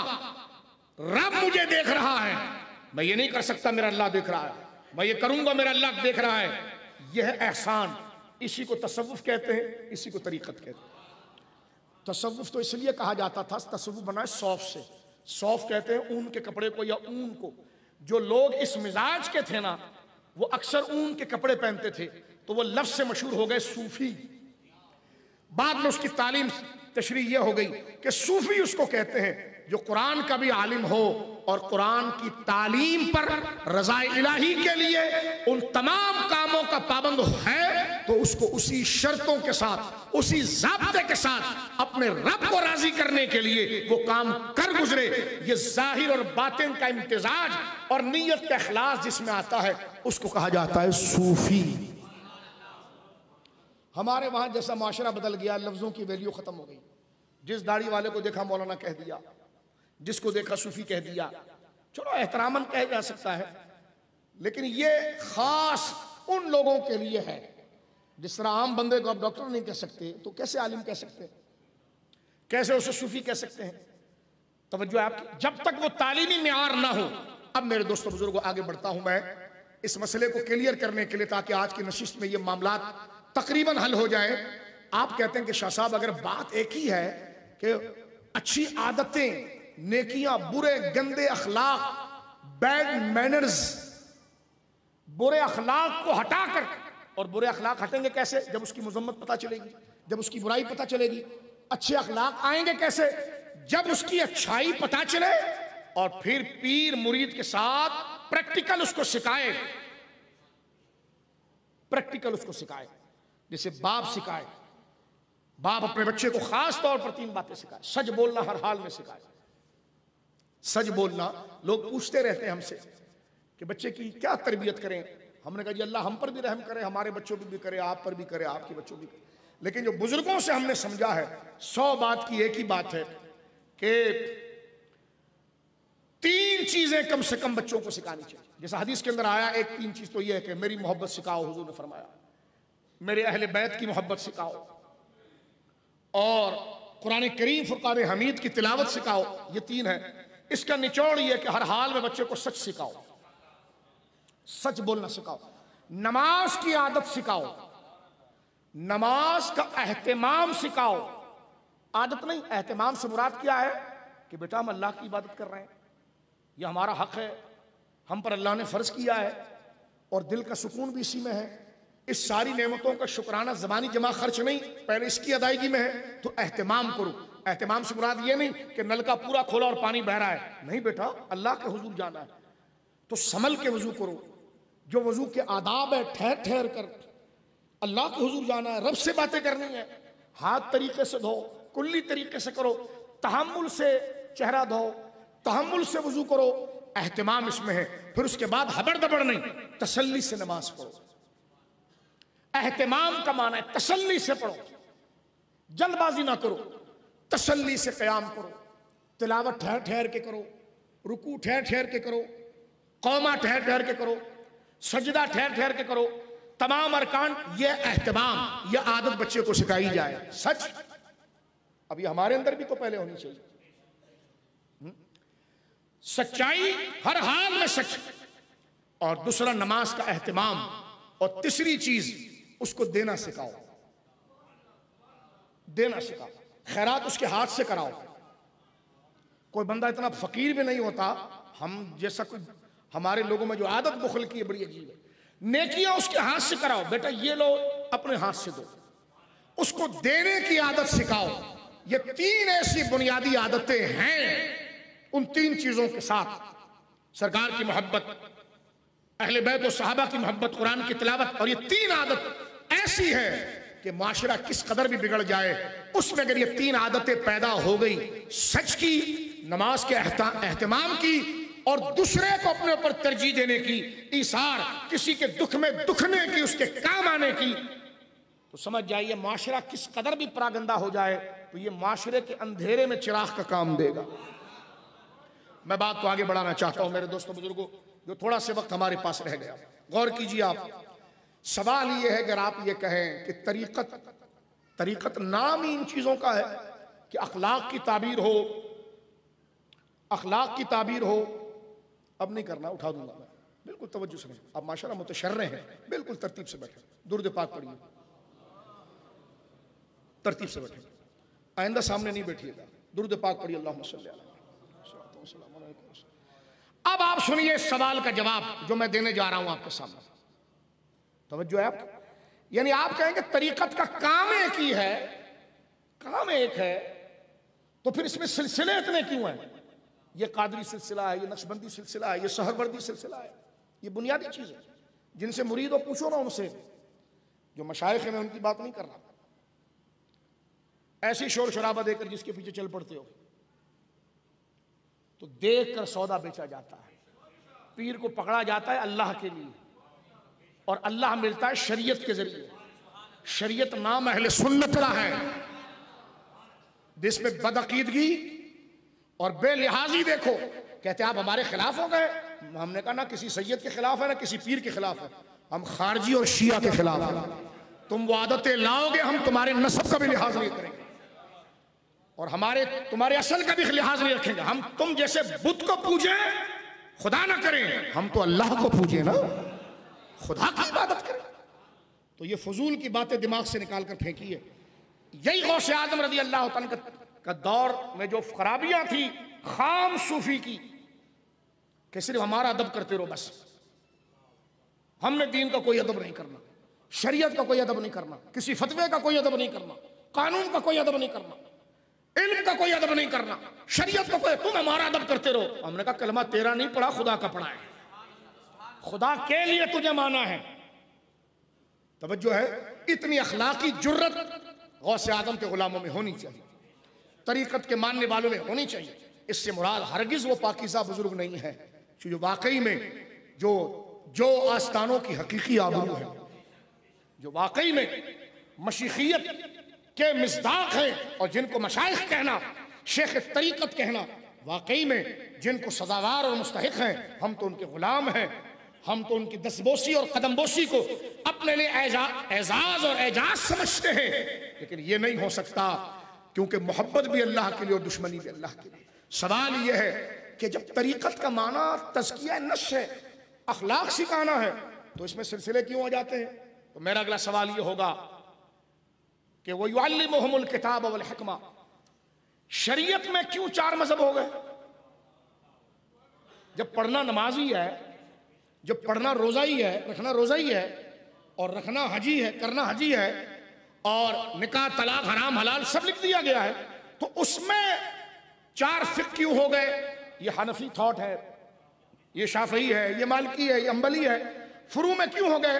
तो आपका एक ही जवाब होगा, नहीं, वो दरअसल एक मौजू से मुतल्लिक कई रिवायात आ जाती हैं, तो एक को तरजीह देना और इल्म से उसको समझना, उसकी तशरीह करना, अंदाज़ तशरीह का मुख्तलिफ होने की वजह से बने। मैंने कहा बस इसी वजह से सिलसिला तरीक़त में बने। सिंपल सवाल, ये पहला डोज है, यानी आप समझिए कि बिल्कुल नर्सरी और KG1 वाली बात कर रहे हैं। इसके बाद अगर बंदे में सलाहियत तो फिर खोल के हम बताएं कि कादरियत ये है, तो कादरियत में ये तरीका क्यों है, नक्शबंदियत में ये तरीका क्यों है, सहरवर्दियत में फिर ये एक अलग से क्लास है।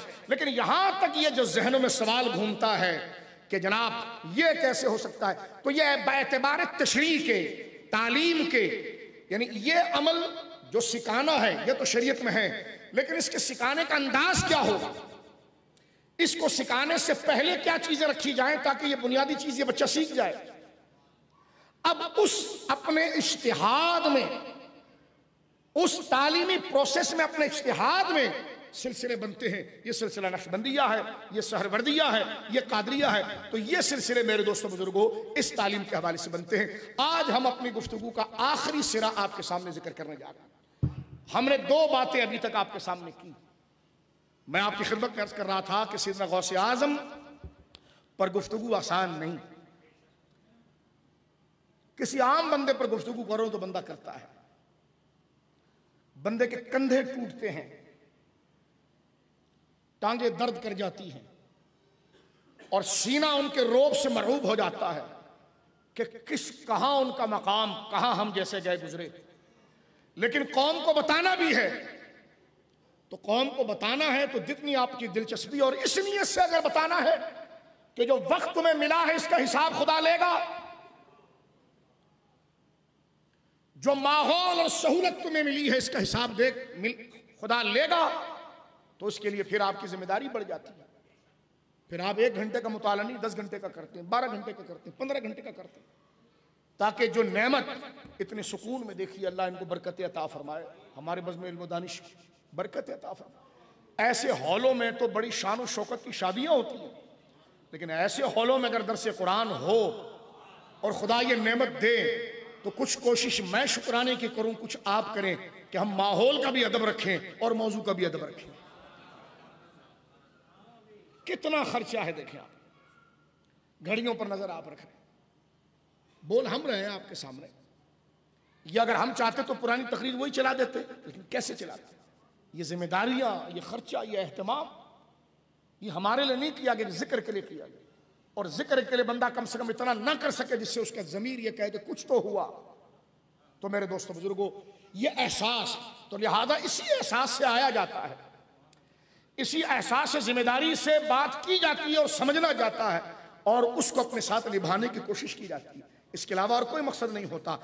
2 मजमून अभी तक मैं आपके सामने कुछ उसकी वजाहत कर चुका हूं। एक गौसे आजम का एक इजमाली खाका तारुफ का, कि आपके अल्लाह ने आपको कैसी बुजुर्गी और कैसी शान अता फरमाई, उसकी कुछ झलक मैंने आपको बताई। और तसव्वुफ और तरीक़त का एक मैंने, क्योंकि मौजूदा दौर है, उसका मैंने आपको एक मियार बताया। अब मैं आपको आखिरी चीज़ बता के बात ख़त्म कर रहा हूँ कि गौसे आज़म आए किस ख़ानदान में, मुख्तसरन, ज़्यादा वक्त नहीं इसका, कल इंशाअल्लाह, वरना मेरे पास तो गुनिया भी है, इमाम अहमद की जो है फ़ज़ाइलुस सहाबा भी है। इसको कल गौस पाक के अकीदे क्या थे, गौस पाक के अकीदे क्या थे। गौस पाक कट्टर सुन्नी थे। हाँ, गौस पाक कैसे सुन्नी थे, तो मैं समझाने के लिए उनके फैज़ याफ्ता, उनके दस्तरखाने इल्म और रूहानियत से खोशाची जो लोग हैं, आला हज़रत का नाम सुना है आपने? मर्तबा गौसे आज़म का ऊंचा है, आला हज़रत उनके गुलाम हैं, लेकिन बताना मैं ये चाह रहा हूं बस ऐसे ही थे गौसे आज़म।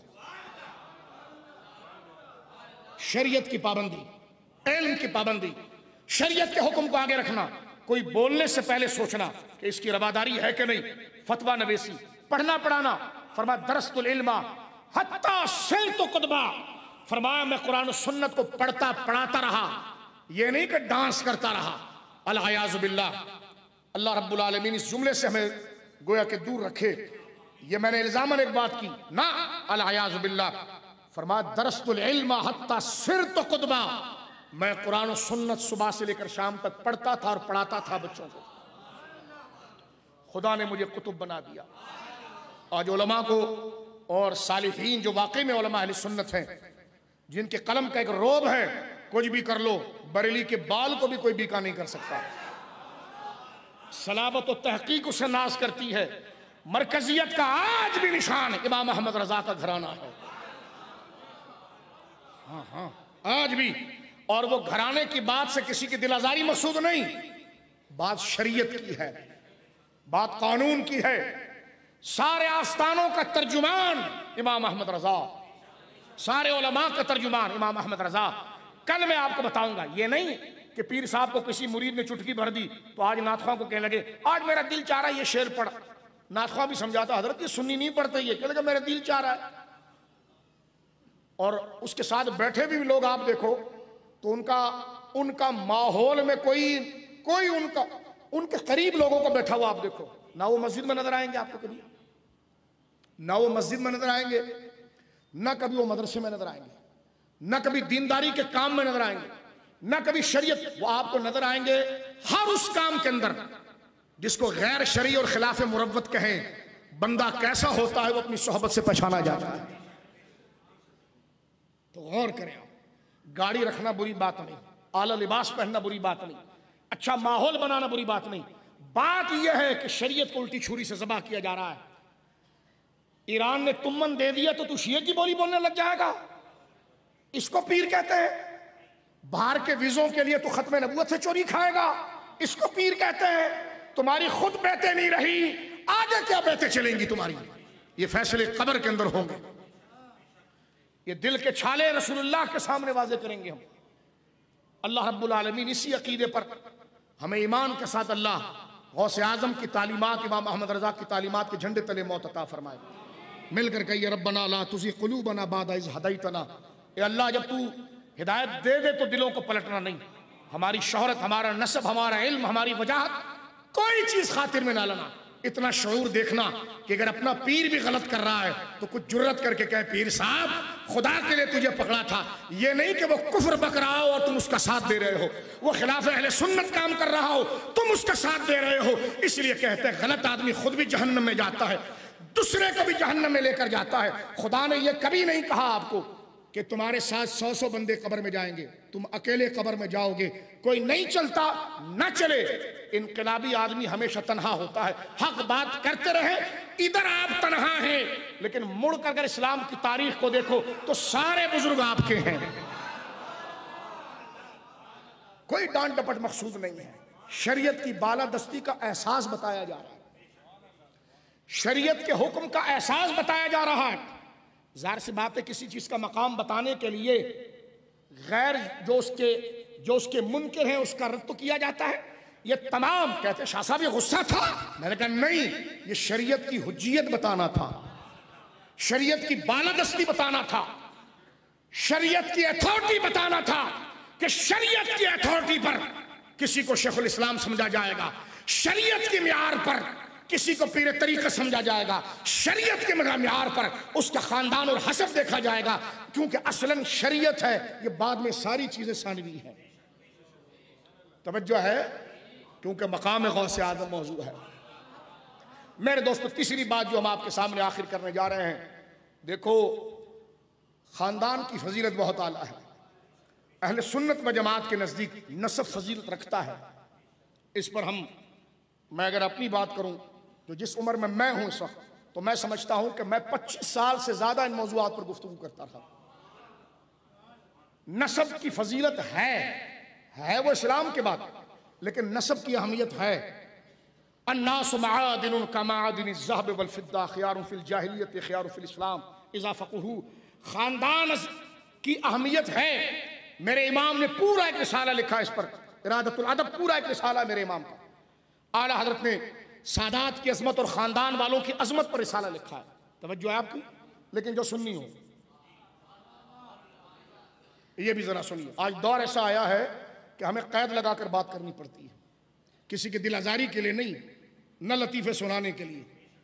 ये जिम्मेदारी है ना, ऐसी कच्ची बात हम करें आपको और आपके पल्ले ना पड़े है, तो सच्चों का पूरा तारुफ होना चाहिए ना। सच्चों का पूरा तारुफ अहले सुन्नत है। अब आप देखें, खानदान की अजमत मेरे दोस्तों है, कदर है।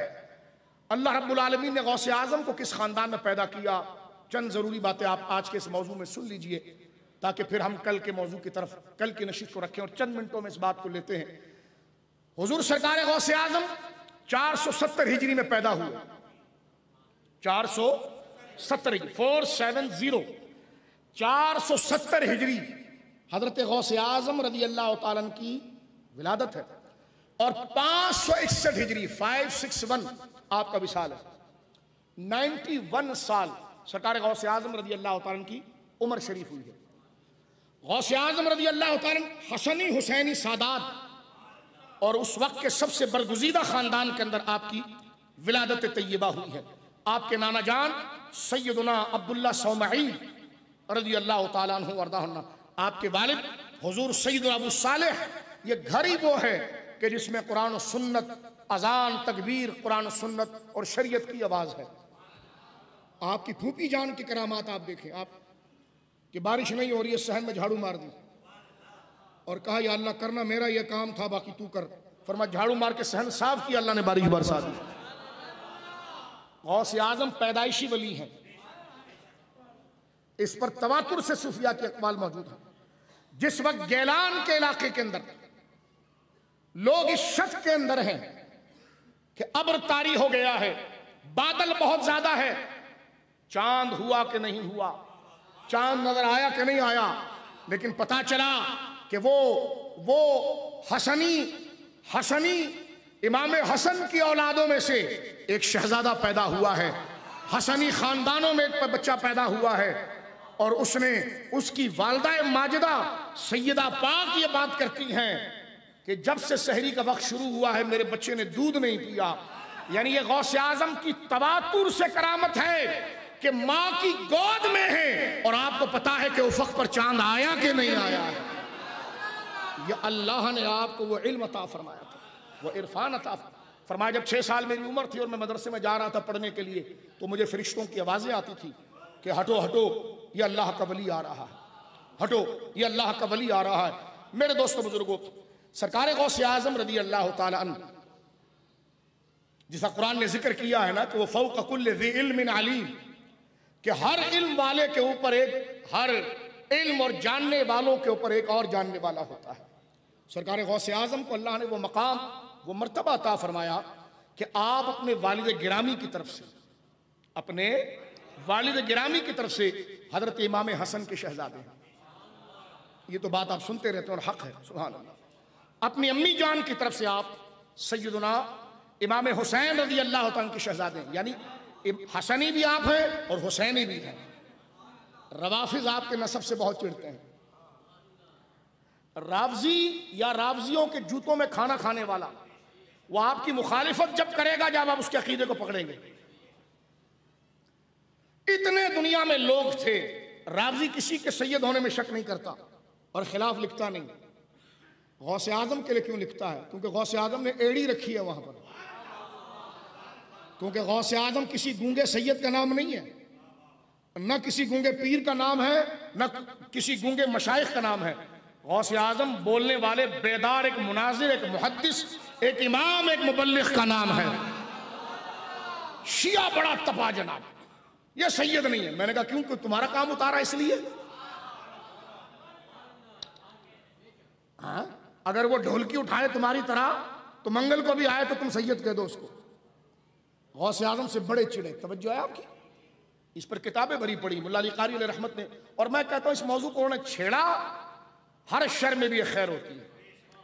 फिर उलमा जो गौस पाक के आशिक थे उन्होंने गौस पाक के नसब पर तहकीक की। फिर ऐसे ऐसे दरिया आपके खानदान के बुजुर्गों के बहे हैं मेरे दोस्तों कि खुद ये मौजू एक आलीशान हो गया। शिया कहता है सैयद नहीं है। मैंने कहा तू मुसलमान नहीं है, हाँ तेरी हैसियत क्या है? किसी हिंदू से हम पूछेंगे कि ना गौस पाक कौन है? वलियों से पूछेंगे ना, जो उस फील्ड के लोग हैं उनसे पूछेंगे ना। ये रावजी की हमेशा से आदत है। रावजी और रावजियों के तुमन पर पलने वाले जो हैं उनकी आदत हमेशा से। जब आप उसके अकीदे की निकाब कुशाई करेंगे ना, वो आप पर आएंगे, सबको छोड़कर आप पर आएंगे।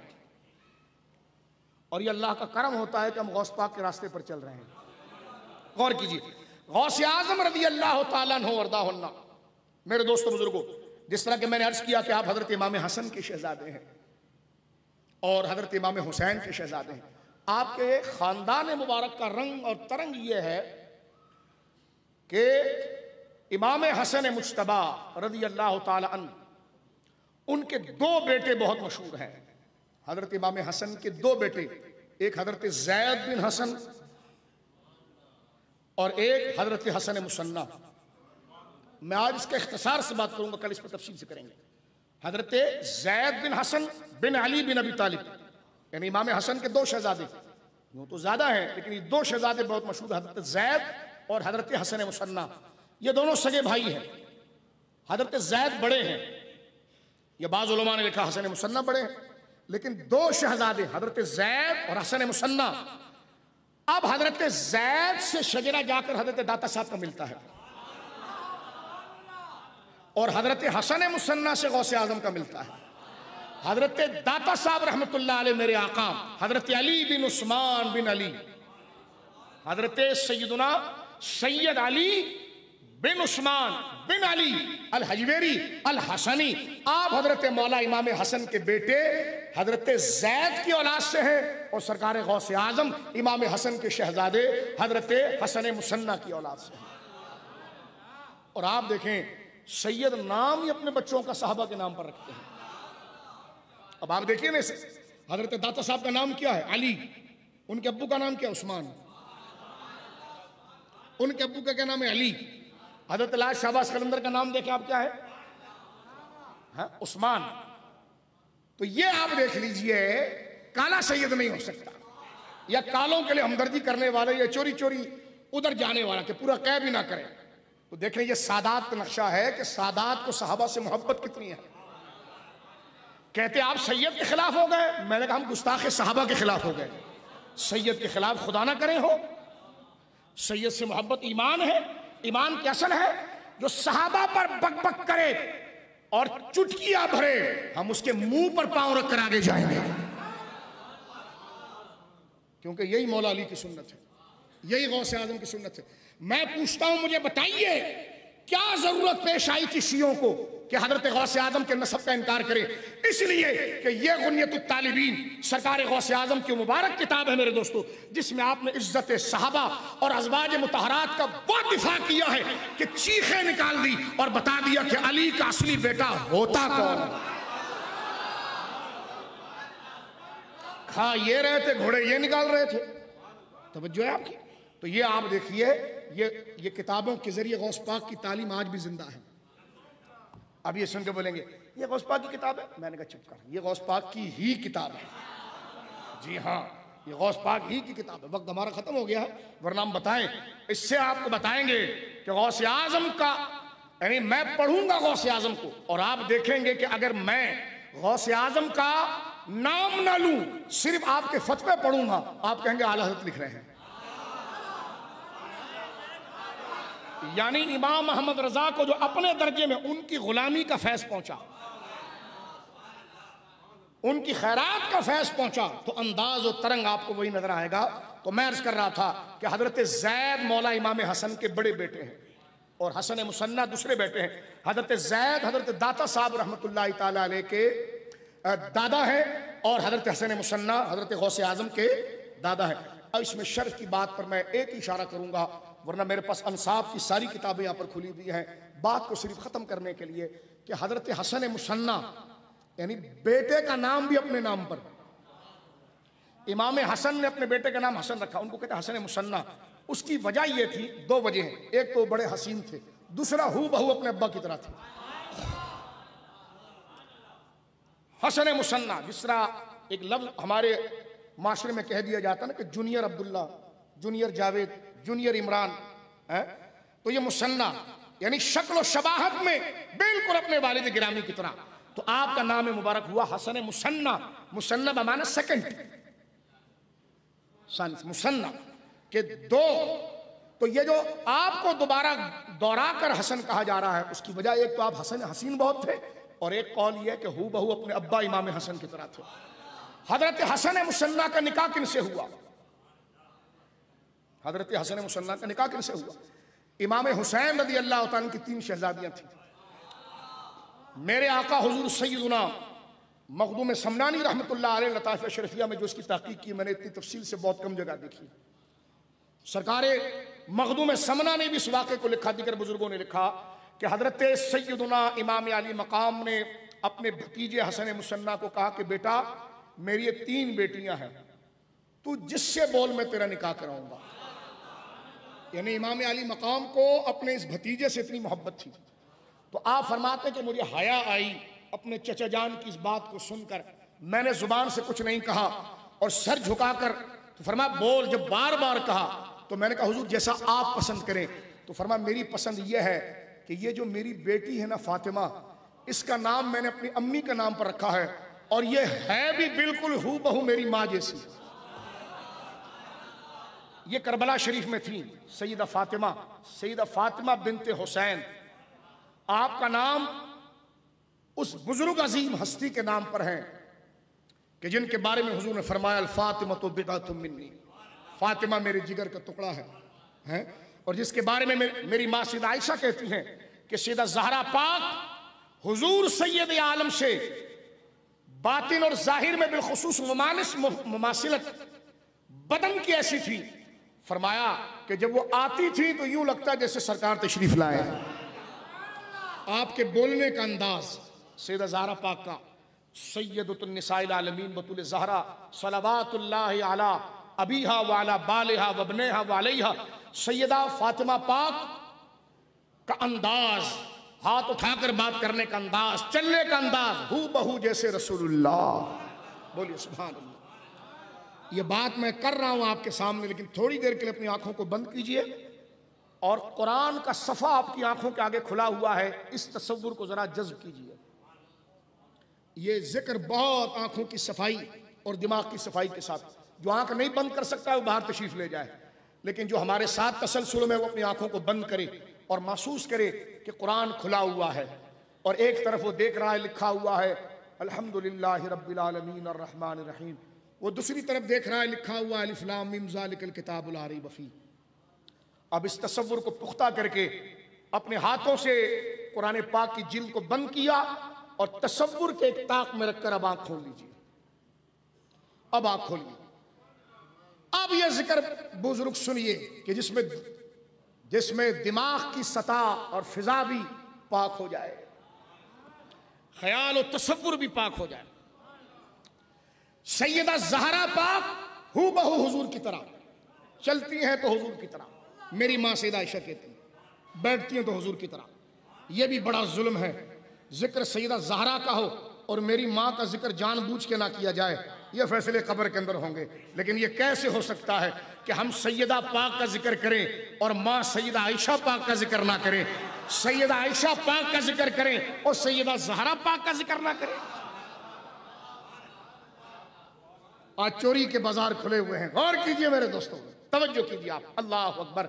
सैयदा ज़हरा पाक के बेटे हैं इमाम हुसैन। मेरी बहनें और भाई सुने, हसन मुसन्ना हुजूर के भतीजे हैं हज़रत हुसैन के। कहने लगे बेटा मेरी ये 3 बेटियां हैं, तीनों में से जिससे चाहे शादी कर ले। फरमा मुझे बड़ी हया आई चचा जान के सामने, मैंने निगाहें झुका ली। जब उन्होंने इसरार किया तो मैंने कहा चचा जान आपकी मर्जी। फरमा मेरा दिल ये चाहता मेरे प्यारे भतीजे हसन मुसन्ना, मेरा दिल ये चाहता है कि तेरी शादी मैं अपनी लाडली बेटी फातिमा से करूं, जिसका नाम मैंने सिर्फ अपनी माँ के नाम पर नहीं रखा बल्कि वो हूबहू दिखती भी मेरी माँ की तरह। बोलिए सुभान अल्लाह। तो हजरत हसन मुसन्ना का निकाह हुआ सैयदा फातिमा बिनते हुसैन से। उनके बतन से पैदा हुए हजरत अब्दुल्ला, जिनका लक़ब अल महज़, अलिफ लाम मीम हलवे वाली हा और दाद, अल महद, जिसको आप उर्दू में कहते हैं। क्यों?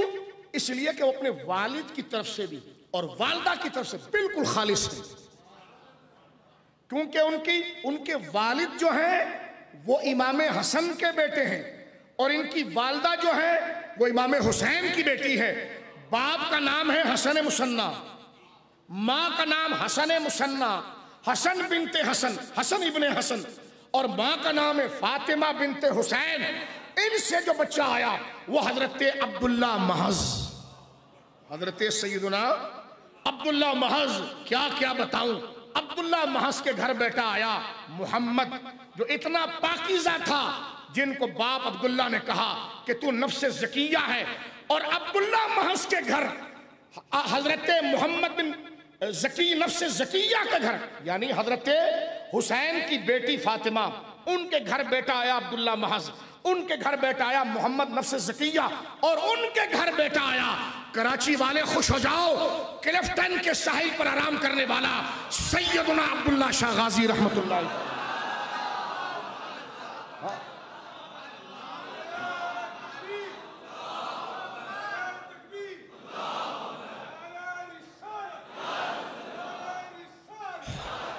शेखुल इस्लाम वल मुस्लिमीन, सिंध की धरती का फख्र, अहनाफ का इमाम, नक्शबंदी, आफताब नक्शबंदियत, आप कहिए कि आसमान नक्शबंदियत का नैयर आजम, ठट्टा मुकद्दसा जमीन पर आराम करने वाला, मेरा इमाम, मेरा मुर्शिद, मेरा आका हुजूर सैयदुना मोहम्मद हाशिम ठटवी रहमतुल्लाह ताला। शेखुल इस्लाम मोहम्मद हाशिम ठटवी रहमतुल्लाह अलैह लिखते हैं कि अब्दुल्ला शाह गाजी बेटे हैं मोहम्मद नफ्से ज़किया के, मोहम्मद नफ्से ज़किया बेटे हैं अब्दुल्ला महज़ के, अब्दुल्ला बेटे हैं फातिमा बिनते हुसैन के, और वो बेटी हैं इमाम अली मकाम। अब देखिए क्या हुआ, एक रिश्ते से अब्दुल्ला शाह गाजी गौस पाक के दादा हो गए। तवज्जो है आपकी, पाकिस्तान किसी से कम नहीं है। ये सिर्फ नक्शे में उनके गले में नहीं आया हुआ है, यहां रहने वाला भी वलियों का इमाम दाता है, और कराची के साहिल पर आराम करने वाला गौस पाक का दादा हुजूर शेखुल मशाइख अब्दुल्ला शाह गाजी रहमतुल्लाह ताला। ये मकाम, ये मैंने सिलसिले की एक झलक आपको दी है। अभी सिलसिले मैंने खोले नहीं कि गौस पाक का नसब मुबारक देखें किस जहतों से, किस मकाम से मेरे दोस्तों बुजुर्गों ये शर्फ और मकाम पाता है। मैं बात को इस हवाले पर ख़त्म करता हूँ, आगे की बात नहीं करता। बड़ी कीमती बात है, कल के दर्स के लिए छोड़ते हैं। आज मैंने सिर्फ मेरे आका सैयद अब्दुल्ला शाह गाजी को सलाम पेश करना था, और मैंने आपको बता दिया, ये गली पे फिरते हुए किसी मौर्रिख ने नहीं लिखा, ये शेखुल इस्लाम मोहम्मद हाशिम ठटवी ने बयान किया रज़ी अल्लाह अन्हु। ये वो मोहम्मद हाशिम ठटवी मेरे आका 11वीं सदी के मुहद्दिस इमाम मुफस्सिर कौन है? सिंध की जमीन आम जमीन है। आप चले जाइए सेवन शरीफ की तरफ, रास्ते में रुक रुक कर ऐसे ऐसे बुजुर्गों के मज़ारात उलमा के कि अरब को फ़िक़्ह हनफी, फ़िक़्ह का इल्म जिन्होंने दिया। आज सेवन शरीफ में उस ज़माने में गया तो करीब में मेरे दोस्त अपने दौर के, जिनको नौमान इब्न साबित कहा जाता है, अपने वक्त का इमाम अबू हनीफा कहा जाता है, वो सेवन शरीफ के बिल्कुल रास्ते में आराम फरमा रहे हैं। सिंध की धरती मुकद्दस जमीन है जिसमें शेखुल इस्लाम हजरत सैयदना हाशिम ठटवी जैसे आराम कर रहे हैं। सरकार के दरबार में जब पहुंचे मेरे आका हुजूर मुर्शिदुना मोहम्मद हाशिम ठटवी रहमतुल्लाह अलैह और जालियों के सामने खड़े होकर कहा अस्सलामु अलैका या रसूल अल्लाह। मुतवातिर लोगों की 300 साल की गवाहियां हैं। सरकार के मज़ार मुक़द्दस से आवाज आई वालेकुमुस्सलाम या हाशिम ठटवी। करीब के मशाइख ने इसको सुना। तो मेरे दोस्तों बुजुर्गों, हजरत हाशिम ठटवी रहमतुल्लाह अलैह सिलसिला नक्शबंदिया के इमाम, फ़िक़्ह हनफी का बेताज बादशाह, इल्म हदीस में क्या मकाम है कश्फुर रैन इनकी पढ़ के देखें। तर्क रफ़ुल यदैन पर कैसे इस्तिदलालात आपके हैं। उर्दू में छपकर किताब आ चुकी है वो कश्फुर रैन। मुफ्ती जान मोहम्मद नईमी साहब क़िबला दामत बरकातुहुल आलिया ने उनके कई मकालात की तखरीज करके उसको शाया भी किया है। किताबुस सौम का एक पूरा मुसव्वदा आया है और आप उस खुले आसमान के नीचे ठट्टा में आराम फरमा रहे हैं और आज पूरी धरती सिंध को अपने इल्म से बहरामंद कर रहे हैं। कभी जाओ ठट्टा तो शेखुल इस्लाम को सलाम पेश करो। आपने लिखा हजरत अब्दुल्ला शाह गाजी बेटे हैं हजरत मोहम्मद नफी हजरत सैयद नफ्स ज़किया के, और वो बेटे हजरत अब्दुल्ला महस के, वो बेटे हैं हजरत फातिमा बिनते हुसैन के, और वो बेटी है हजरत इमाम अली मकाम की। एक सिलसिला और पेश करके बात खत्म करता हूँ। गौस की बारगाह में जाना, अब आप देखिए ये सारे रास्ते हैं। आप देखिए हजरत गौसे आजम के जो दादा हैं वो हसन मुसन्ना है। हसन मुसन्ना क्योंकि बेटे इमाम हसन। आपके दादा के जो भाई हैं, जो दादा ही हुए ना, हजरत ज़ैद बिन हसन जो दाता साहब के दादा हैं, उनके एक बेटे हसन असगर, हसन उनकी बेटी सैयदा नफीसा है। उनकी शहजादी सैयदा नफीसा बिनते हसन असगर बिनते हसन असगर इब्ने हसन इब्ने ज़ैद इब्ने हसन इब्ने अली इब्ने अबी तालिब। यानी आप देखिए ये हजरत ज़ैद ये हसन मुसन्ना। इधर का मैंने शजरा आपको दो झलक बताई। हसन मुसन्ना के भाई हजरत ज़ैद, इनके बेटे हसन असगर, वो वालिद है सैयदा नफीसा के। सैयदा नफीसा तारीख इब्ने खिलकान देखिए, सीर आलाम देखिए, तारीख की किताबें देखिए, जिनके दरवाजे में धूप में बाहर खड़े होकर फकीरों की तरह खड़ा रहे इमाम शाफी, उस घर का नाम सैयदा नफीसा का हुजरा है। बिहाई गई हैं वो इमाम जाफर सादिक के बेटे हजरत इसहाक से, बहू है वो इमाम जाफर सादिक की। इमाम जाफर सादिक की बहू है, बिहा कर लाई गई उस घर में जिस घर में अली ज़हरा को लाए थे, मदीना मुनव्वरा। वही वो रही। मिस्र वाले बड़ी मोहब्बत करते अहले बैत से। बार बार काफिला मदीना मुनव्वरा आता और सैयदा पाक की बारगाह में बार बार कहता कि आप चलिए हमारे साथ, चलिए हमारे साथ। आप वहां से रवाना हुई, मिस्र पहुंची। आज काहिरा में उनका दरबार बहुत ऊंचे गुंबद वाला है। सैयदा नफीसा पाक का मज़ार मुक़द्दस काहिरा के अंदर है। मेरे दोस्तों बुजुर्गों, सैयदा नफीसा काहिरा में रही, आम जिंदगी गुजारती रही, लेकिन बेटी किसकी थी? मौला मुर्तजा की। बेटी किसकी थी? सैयदा ज़हरा पाक की। बेटी किसकी थी? इमाम हसन की पोती थी। अल्लाह अकबर। अब आप देखिए, आपके पड़ोस में यहूदी रहते थे। यहूदी की बच्ची जो थी वो अपाइश थी। आप वजू करके जब बाहर आई, बच्ची को आपने देखा, आपको तरस आया, अपने वजू का बचा हुआ पानी उस बच्ची पर डाला, वो बच्ची खड़ी हो गई। उस वक्त लोगों को पता चला ये कौन आ गए हैं, तेरी नस्ल पाक में है बच्चा बच्चा नूर का, तू है ऐने नूर, तेरा सब घराना नूर का। ये सैयदा नफीसा वो है इमाम शाफी ने जिनके बारे में कहा था कि मेरा जनाजा पढ़ाने के बाद सैयदा नफीसा के झोपड़े के आगे रखना और उनको हाथ जोड़कर कहना कि शाफी की मग़फ़िरत के लिए दुआ करो। इमाम शाफी हाशमी हैं, कितना बड़ा नाम है। कहते हैं जब काहिरा में आपका जनाजा पढ़ाया गया, इमाम शाफी फ़िक़्ह का इमाम, हदीस का इमाम, आपकी तख्लीक किताबुल उम्म एक शाहकार है। आपके लाशे को उठाकर सैयदा नफीसा के झोपड़े के आगे रखा गया, दरवाजे के आगे, और कहा गया हुजूर, अम्मा हुजूर शाफी की लाश पड़ी है, दुआ करें। अम्मा उस वक्त अलील थी, उमर ज़्यादा, आपने हाथ उठाकर दुआ की। वो मजमा हजारों लाखों का था जो जनाजा पढ़ाया गया हज़रत इमाम शाफी का, उसमें एक मजजूब पर जज्ब तारी हुआ और वो गलियों में चीखता हुआ भागता था, मुबारक हो नमाजियों, जिसने शाफई का जनाजा पढ़ा था खुदा ने सबको बख्श दिया और शाफई को दुआए नफीसा की वजह से बख्श दिया। यह है सैयदा नफीसा पाक, बोलो सुभान अल्लाह। यह है नफीसा लेकिन अपनी दौर की फातिमा है, अपने वक्त की ज़हरा है, अपने वक्त की खतीजा है, बोलो ना सुभान अल्लाह। यह है हजरत ज़ैद की पोती, हजरत ज़ैद की पोती। और रिश्ता अगर जोड़ा जाए तो इस रिश्ते में ये भी गौस पाक की दादी बन जाती है। फरमाया यह है नस्ब पाक हजरत गौस आजम का। और इस पर हम अपनी गुफ्तगू को खत्म करते हैं। क्या फरमाया इमाम अहमद रजा खान नव्वरल्लाहु मरक़दहू ने कि नबवी मी अलवी फसल बतूली गुलशन। दिमाग से काम लीजिए और शेर पर गौर कीजिए। नबवी मी अलवी फसल बतूली गुलशन, हसनी फूल हुसैनी है महकना तेरा, हसनी फूल हुसैनी है महकना तेरा। हुज़ूर सैयदना गौस आज़म रज़ी अल्लाह तआला अन्हु के मकाम मर्तबे पर आज हमने तफसीलन कलाम नहीं किया, क्योंकि हम सिर्फ एक माहौल को जिक्र कर रहे थे, तसव्वुफ के माहौल को, कि तसव्वुफ का माहौल क्या होता है, तसव्वुफ किसको कहते हैं, मकाम गौस आज़म के तराने किन किन लोगों ने गाए, बयान किए, चंद लोगों का बयान किया। और नसब पर भी मैं आपसे अर्ज करूं, कल तफसीली बात करेंगे इंशाअल्लाह। नसब पाक पर भी हमने सिर्फ 3-4 आपके नसब मुबारका उस बुक्का नूर की चंद किरणों की तरफ तवज्जो की है।